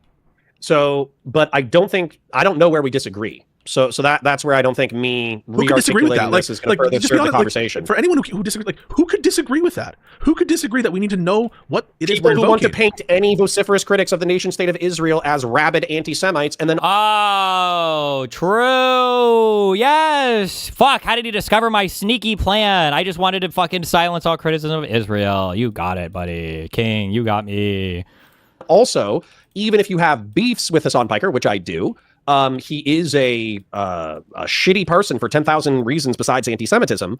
But it's basically to affiliate you with Hassan Piker so you can be simultaneously reviled within the online political space. And Kyle Kalinske. To paint them all as anti-Semites is to say, these are bad people worthy of your derision. That's the function. Man, they have a really big response. And I guess to some extent it's intentional with the way that a lot of these far left spaces have kind of oriented themselves. They have a really big negative response to the anti-Semitic thing. That has to be a thing that you can't even stop to consider impacts this group of people. The obsession with Israel is such a defining characteristic of whatever this political thing is. Jesus. Yeah, I mean, maybe that's the case, but when I hear, I assume people, when they're talking, maybe I shouldn't assume this, are operating in good faith. And so when they ask, I love the way that he talks to us. I just assume that people are trying to be honest actors, and then I realize that they're all liars. Me a question, I want to answer it, and I know what they mean. And someone says, you use hypotheticals, you're the king of hypotheticals. The problem isn't with the usage of hypotheticals. We love hypotheticals. The question is, what are the hypotheticals meant to illustrate? And people want to get into hypotheticals about whether something is anti-Semitic before they define anti-Semitism. And so in all these conversations, why aren't the people challenging me providing their definitions of anti-Semitism? Why is because that? they benefit from the fucking conflation of anti-Zionism and anti-Semitism. That to me is very telling. True. Consciously or subconsciously, by the way. I do not think that Conduit is walking in the conversation. He's I'm going to rhetorically trip up Pisco by being ephemeral about the definition of anti-Semitism and anti-Zionism. I think it's conscious and it's subconscious because I think instinctively, a lot of the people who are critical of others and labeling them anti-Semites, including Doobie, including you, including Hassan Piker, including Kyle Kalinske, the reason why is because they reflexively know that, not you specifically, I don't know your position on Israel-Palestine, but that these people are ardently in support of liberating Palestine from the river to the sea, which that necessarily means that the nation's, the state of Israel will be dissolved. There will no longer be an Israeli government. The Jews who are there will be subject either to a secular democratic or Muslim theocratic government. And as a result, in whatever caused the death of the Israeli state, there will likely be extreme violence similar to what happened on October 7, 2023. So if you're wishing from the river to the sea, Palestine will be free. And if you're vociferous and unapologetic about that fact, you're effectively vociferous and unapologetic about the death of probably tens of thousands or hundreds of thousands of Jews, which is potentially anti-Semitic, right? You just said potentially, right?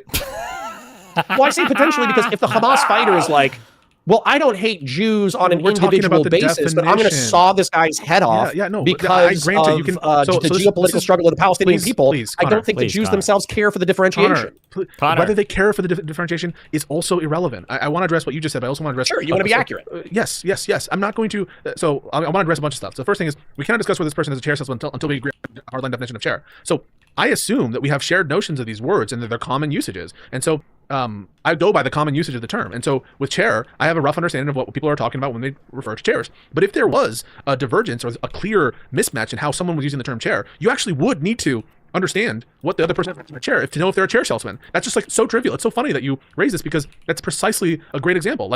I assumed in the first Conduit conversation that there was a shared notion of anti-Semitism. That's why I was granting that I thought that there some content increases anti-Semitism. I was assuming that he was using a common notion of anti-Semitism, which I think that I'm using. And when it became clear that he wasn't, wait, let me just finish all these. I'm sorry, it's going to take a minute and a half. If it becomes clear that we don't know what we each are saying when it comes to chair, in order to find out if they're a chair salesman, we actually do need to understand when you say chair, I'm just talking about octopuses. Well, then that bears on whether or not someone's a chair salesman if what you mean by chair is octopuses, right? Now, that's a crazy example. It's just to illustrate the point. And secondly, Haruna Matata says, there's established literature on the definition of anti-Semitism. Just fucking read it, you in the college. Bro, I'm not the one raising anti-Semitism, right? They come on a call to talk to me about anti-Semitism. I'm going to use their words as I understand they're ordinarily used. That's how I'm going to use the words, right? And so you're like, why haven't you done research? I'm not the one who's pushing this line. I'm responding to it. If they want to present me shit, this is not my bread and butter. By the way, neither is Israel issues or Israel-Palestine. And so it's just a bit much to be okay, and I'll finish here. It's a bit much to be read the literature. I'm just using the words in their ordinary usage. And if they want to present stuff, they can do it, but they don't even present a definition. They don't present a definition. And so that's a problem. Sure.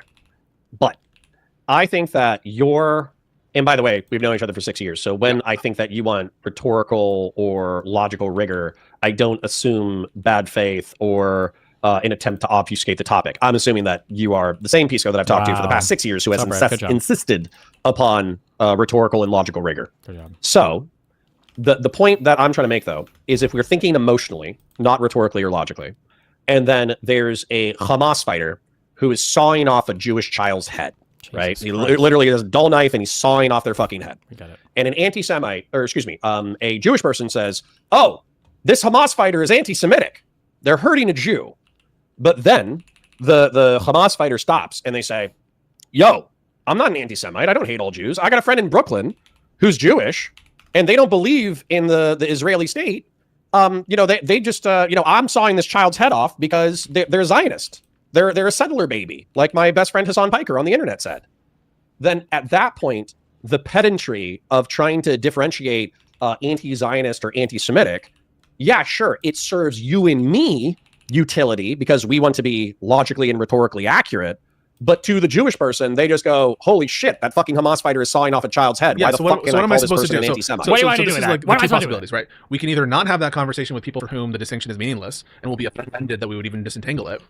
Someone could pick a less emotionally charged hypothetical so that we're not just trying to like virtue signal and like make people look bad on purpose. Oh, you mean hardcore hypotheticals aren't okay? So when somebody says, "I don't really know if I would support Francesca Hong," would you rather have MAGA in every single office in the United States, or would you rather vote for one socialist ever, AOC? Would you rather, this Pico is the king of the most lacking nuance, the most binary hypotheticals known to mankind, or over at least the past month he has been. Jesus. So there's ways to address that meta concern, but like if what you're interested in is correct discourse, if what you're interested in is like truth, then how do you react to that? Just like say, yes, it's anti-Semitic, even if it doesn't fit the definition, and whatever crazy hypothetical. No. I would insist upon the anti-Zionist definition. It's I would actually say no. That's true, right? This Hamas fighter, but that's what I would say. Sorry, real quick. I would just, because you and I grow up in Twitch and YouTube politics, and we're both autistic. If somebody said, "Oh, you're saying it's possible for a Hamas fighter to kill a Jew in Israel and not be an anti-Semite," I would say, yeah, based off of the definition of like hostility to Jews on virtue of them being Jewish, based on the definition it's of possible anti-Semitism. for a Hamas fighter to kill a Jew while not being an anti-Semite, but he could be a rabid anti-Zionist and have super harsh attitudes towards Jews in the Eastern Mediterranean who are trying to establish. How would you ever prove, on a purely logic Lord level, you could agree with them on a purely logical level, but then the issue comes into, how could you ever prove that anybody is ever anti-Semitic ever?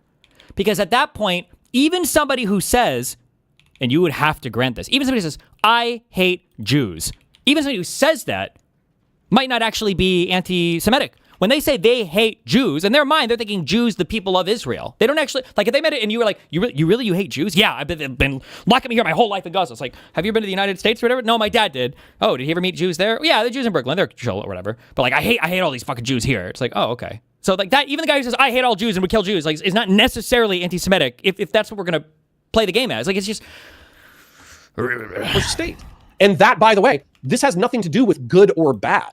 Being like a violent anti-Zionist could still be within its own category of good and bad. Anti-Zionism could be evil, regardless of whether or not it was anti-Semitic. Also, evil is tangential. Good is tangential. If you want to ask whether this is good or bad, that's just a separate question. It could be the case. Right. Now, I don't believe it. I don't believe this case has been shown, but it could be the case that anti-Zionism is just evil as fuck. That is not everything that's evil and that negatively affects Jews is necessarily anti-Semitic, right? There are laws. The reason, this is actually really important.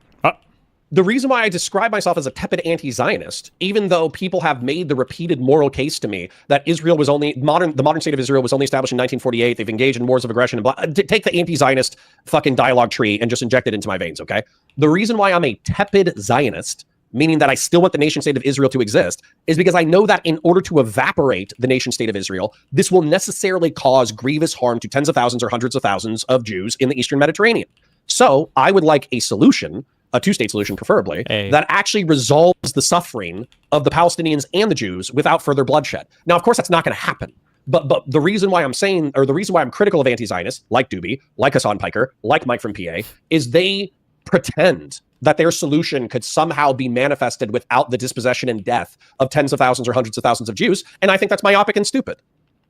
You can still be a bad anti-Zionist. Yes, and anti-Zionism itself could be bad. But look at this question from DRT0. It's hard for me to think this is not bad faith, and I'm assuming that it's good faith. And so, but understand when I see this question, right?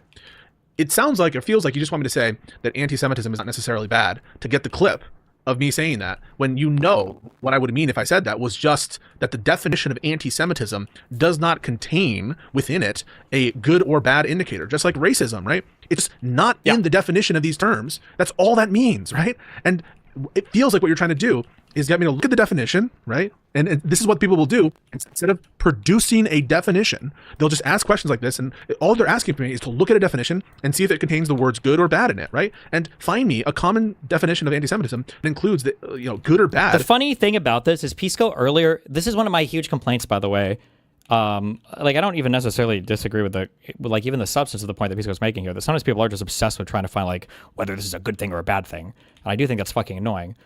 But it's a tinge ironic that earlier in this conversation, Pisco said he doesn't know anything about Gaza or Israel-Palestine. I think he said that, right? He doesn't really know much about it. But I'm pretty sure he's adamant that it's a genocide. So it's like, if you don't care about the normative loading of a word, and you don't know anything about the conflict itself, why do you have a strong position on whether or not it's a genocide? Why would you even? Why not just like say exactly what you're saying here now?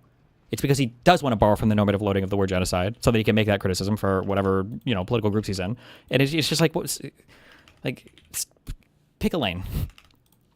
Inherently in the definition, you'll see things like fair or unfair, right? Unfair bias, but unfairness isn't necessarily good or bad according to different Well, we're getting really goofy with definitions now. To say that unfairness is not necessarily good or bad, I feel like the term unfair like presupposes a fairness. Like the term unfair, I think presupposes the word fair, and I think fair is almost definitionally a thing that we're always aiming for. You can use some kind of like abstract context to make a thing not that way. Like for instance, you could say that like well, affirmative action is actually an unfairness, but like the only reason we would even be supportive of affirmative action is because we are trying to make what we perceive to be something that's unfair more fair, right? It would be in the service of the concept of fairness. So I don't know what the point of this point is. Common normative philosophies. And so it's not the case that these terms contain within them inherent good, inherent bad, but it sounds like that's what you're trying to do, is to load it, and more specifically, to clip me out of context, right? And so yes, I think that discrimination based on race is bad. Like, what is the clipping obsession that this guy's been talking about too? Like, I'm like the most boring fucking long form person on the internet. Like, what is the clipping out of context? Where did this obsession with this phrase come from? The clipping. Yeah, all of this is like Hassan vocabulary, by the way. That's what's actually happening, but it's not the definition of discrimination for it to be bad. Do you understand the difference there? I can take the view that nuclear holocaust is bad, but the definition of nuclear holocaust isn't bad, right? You're just trying to clip. No one has said this. Your cockroach, it might be good. It's crazy. Like, yeah, you can take a view that. So I'll give you an example, right? The definition of like the funny thing is, of all the clip farmers, it is Pisco that clip farms the hardest out of anybody of the Live and Learn crew, right? Pisco is constantly the one of like, oh, so you're telling me that you might not support Hassan because he's a socialist or whatever? Would you vote for Hassan or Epstein? JD Vance or AOC?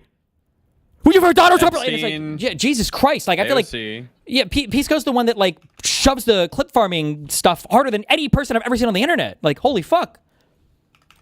What's an evil orc, right? Let's say that all orcs are evil, right? Let's say that all orcs are evil. But the definition of orc isn't evil, right? You could have, and that could be a totally consistent thought process to have. And if someone were to ask you, wait, you don't think orcs are evil? No, that's not what's being said. What's being said is the definition. Doesn't the definition of these things include / imply the outcome? How are they not bad? They do. The content of these words, the semantic content of these words, morally is almost certainly bad.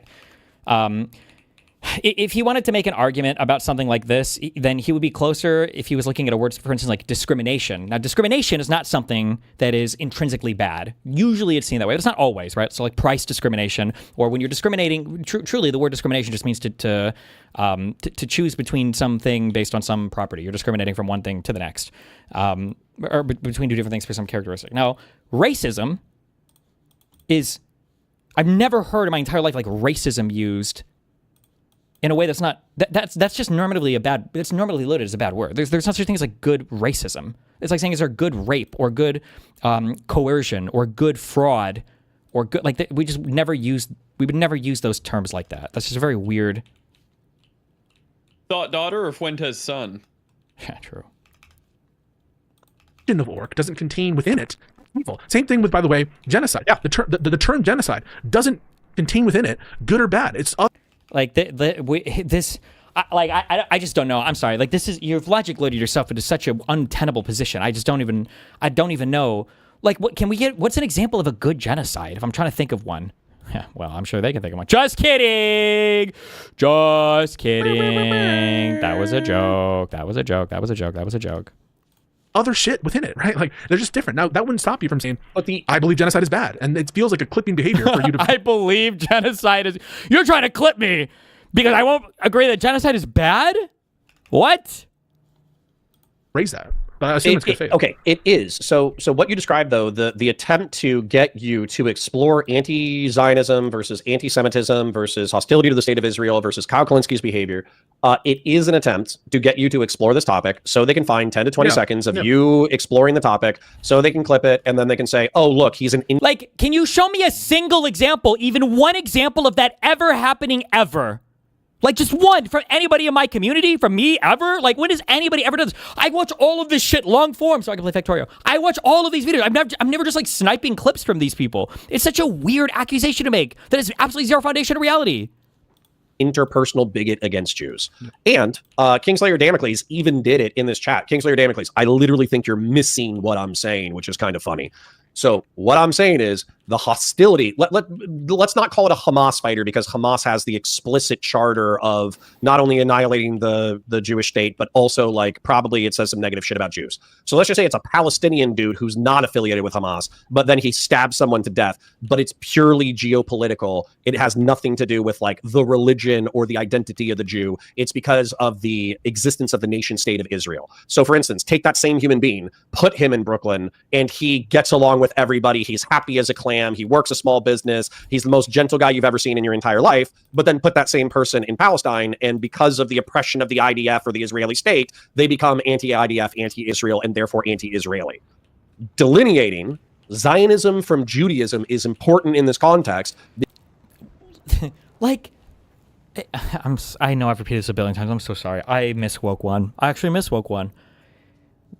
Where do they think that a lot of bigotry comes from? That like I'm sorry, like there are foundations in fact in all forms of like bigotry and hatred, right? I'm not saying that there is a justification to be bigoted or hateful, but like this is like now I feel like I'm a fucking old school conservative where it's like stereotypes don't come from nowhere. Like people don't have hatred for others out of nowhere, right? Like there are lots of people in the United States that are unfairly, I would argue, Islamophobic, especially when they're talking about people like fucking Mamdani or El Sayed. They're hardcore Islamophobic. I don't know if that same Islamophobia doesn't happen without the 2 Twin Tower attacks. Okay, that was a pretty big thing in the United States. It was a big deal to us. I don't know if did I say anti-Semitism? I meant Islamophobia. I don't know if that level of Islamophobia exists still in the United States without the 9/11 attacks, without the earlier World Trade Center attack. I don't know. Without the ISIS attacks across Europe. I don't know. But does that justify Islamophobia? Or does that somehow make it not Islamophobic or not racist or not like we're logic lording these terms so much that because there are 15% of the Jewish population that do not identify with the nation state of Israel or its continued existence. So if the definition doesn't work, it doesn't fucking work. And that has no moral bearing, positive or negative. We could still say that chopping an Israeli's head off is bad within this exact same frame. Or likely anti-Semitic. I mean, like, I don't have a problem saying that either. Just like I say, it's like... I think Pisco would say there isn't good racism, but there is not bad racism. No extrinsic harm, but still racist? That doesn't make any sense. I think everybody would say... I think that... Now, this would be a harder one just because we have such strong associations with these words, but we can argue that some forms of, like, racial discrimination is okay, but it's hard there because racial discrimination is heavily associated with racism, but we would never say that some forms of racism are okay. So for instance, a black person goes into a hospital and has excruciating pain all over their fucking body or some shit, to say they're black and so maybe we should test for sickle cell, right? That's a in a way, you're engaged in a form of discrimination. You're discriminating on a battery of tests based upon like the race of a person. This is technically a form of racial discrimination, and it really is technically. And you're making an assessment based on the race, and then discriminating between the test you'll choose, as a result of that race. But we would never say, right? So again, racial discrimination, even though that term is kind of loaded, but not always. It doesn't have to be intrinsically. But you would never say, oh, I'm really, really lucky. When I went to the hospital yesterday, I got a racist doctor, and he was racist because he gave me the sickle cell test immediately, and I was so happy that he was racist. And like the term, the semantic content of the word racism, I think necessarily carries a moral bad. I've never heard anybody describe affirmative action as racism. I've never heard anybody describe DEI as racism. Well, conservatives do. But like, you can have racially discriminatory policies or express like racial preferences or whatever in some areas where it's not racist. Exact same frame. Or likely anti-Semitic. I mean, like, I don't have a problem saying that either. Just like I say, it's likely the case that or even presumptively the case. You have the probability of like a shop owner discriminating based off of projected socioeconomic status that disproportionately affects black folk over, but his motivations are material rather than racist. Do we think that somebody who discriminates that way is likely racist? Of course. Yeah, but does that mean that's his prime motivation? Or that's the definition of racism? Obviously. So Riddell is kind of... like, it's so funny that this is the argument. This is Alito's argument on the Voting Rights Act. Like, you have to prove that a gerrymander was done explicitly to discriminate against a group of people. You have to prove it wasn't done just for political purposes, because political gerrymanders are fine. Like, this is, I don't know, actually. I didn't watch Pisco cover it. Maybe Pisco agrees with Alito's argument. And Section 2 of the Voting Rights Act was definitionally unconstitutional because there is no law against political gerrymanders. And racial gerrymanders are fine as long as they're done for political reasons. I believe Riddell's good faith. He says, so the semantics of the core components of applied morals in a vacuum doesn't make sense to people since they're presuming usage of the rhetoric already within context. But like, then you just need to go to a different stream, right? Like, doesn't make sense to people. So the semantics of the core components of applied morals in a vacuum doesn't make sense to people since they're pre-assuming the usage of the rhetoric already within context. Well, the guy doesn't have to be this. They're presuming usage of the rhetoric already within context. But like, then you just need to go to a different stream, right? Like, and if you want to ask these questions and you just want me to virtue signal, and give you like, and I love Wick. Go to Wick's channel because he'll virtue signal all day. If you just want me to like repeat back like some sentimentality or some shared common notion instead of asking a specific question and getting a specific answer, you got to go somewhere else because I'm not going to. I know that goes back to the sombrero shit. It's like, no, bro, I'm not just going to bend reality to your will because you're moral frogging about it. No. And then someone somewhere misses the point again. Okay, but you could say that with anyone. Take a racist KKK guy and raise him in New York, and he probably wouldn't be racist, right? But the argument is like, if you want to argue whether or not he's racist, what matters is whether or not he has an internal belief, believing that the races are separate and that there are more virtuous and less virtuous races. So if he's a KKK member, like. Nobody, like, I won't say nobody, but like most people don't conceptualize their bigotry on this level. Like, and you don't have to. Like, it's just a wacky and wild ride we're on right now. Well, actually, that probably doesn't work because I think that institution inherently has the supremacy of whites built into it. But if you took a guy from the South and he didn't believe that the races had an inherent good or bad qualities, and then you put that same person in New York, the definition of racism actually has nothing to do with his environment or upbringing or whatever. It's whether or not he has the internal belief. That's exactly what we're fucking pointing at when we're talking about the definition of anti-Semitism. We're saying, does this person have an internal belief that is bigoted against Jews as a category? And Jew is a different word than Zionist, and they mean different things. So I think that Kyle Kalinske, Hassan Piker are ardent anti-Zionists. 100%. That definition matches 100%. Anti-Zionist, you're going to have to argue about it, because they're going to say there are Jews that I wish, and I guess it'll never come up. I would be curious to hear the answer to this. Why would anybody ever express an anti-Semitic belief then when they could just express an anti-Zionist belief and it would basically map on one-to-one and you would never have to say anything about Jews? What, like, give me, like, what's an example of, like, a single thing a person could utter that would be, like, if they wanted to be fully anti-Semitic, but they just say it's anti-Zionist. Like, we have people, Hassan Piker has justified the murder of settler babies. So, I mean, like, how much more do we need to do here? How much further do we need to go? don't dislike. And that's the definition of anti-Semitism, is I dislike Jews. Right. Well, I think there's additional concepts in anti-Semitism that we explored, which are like, if someone does non-trivial amounts of discriminatory actions independent of their, and this is another thing that people try to quote, like, me out of context on. If someone does a non-trivial amount of racist actions, by which you mean discriminatory in their nature, you can imagine someone who has no racist bone in their body, but just repeats slurs all the time, right? And just goes around, using slurs, even though he doesn't actually have a bias. He just thinks it's like funny or whatever. Or someone who does a discriminatory hiring practice, even though they don't harbor any negative feelings or prejudice feelings or feelings of whatever, right?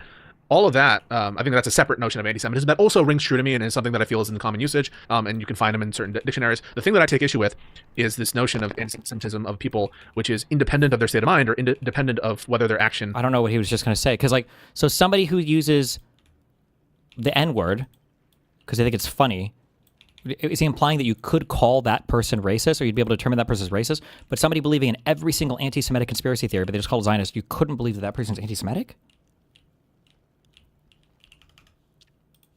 Is or is not discriminatory. That is the definition of anti-Semitism, is like keyed in on some just results, qua results. That is what I take issue with, and that because that will lead you to insane bullet bites. My wife is coming back with the kids early. She's saying she's literally in the front yard, or ex-wife, excuse me. So I need to run. But what I would say is this conversation, maybe we should continue it at a later time just so we can fully flesh it out. And I encourage people to watch the Avi conversation I'm going to have with Avi and Loaderbox on this issue. And I'm sure we'll get into all these. And Avi wants to present evidence that that particular influencers are anti-Semitic, and so we'll do that too. I'm not afraid of this conversation.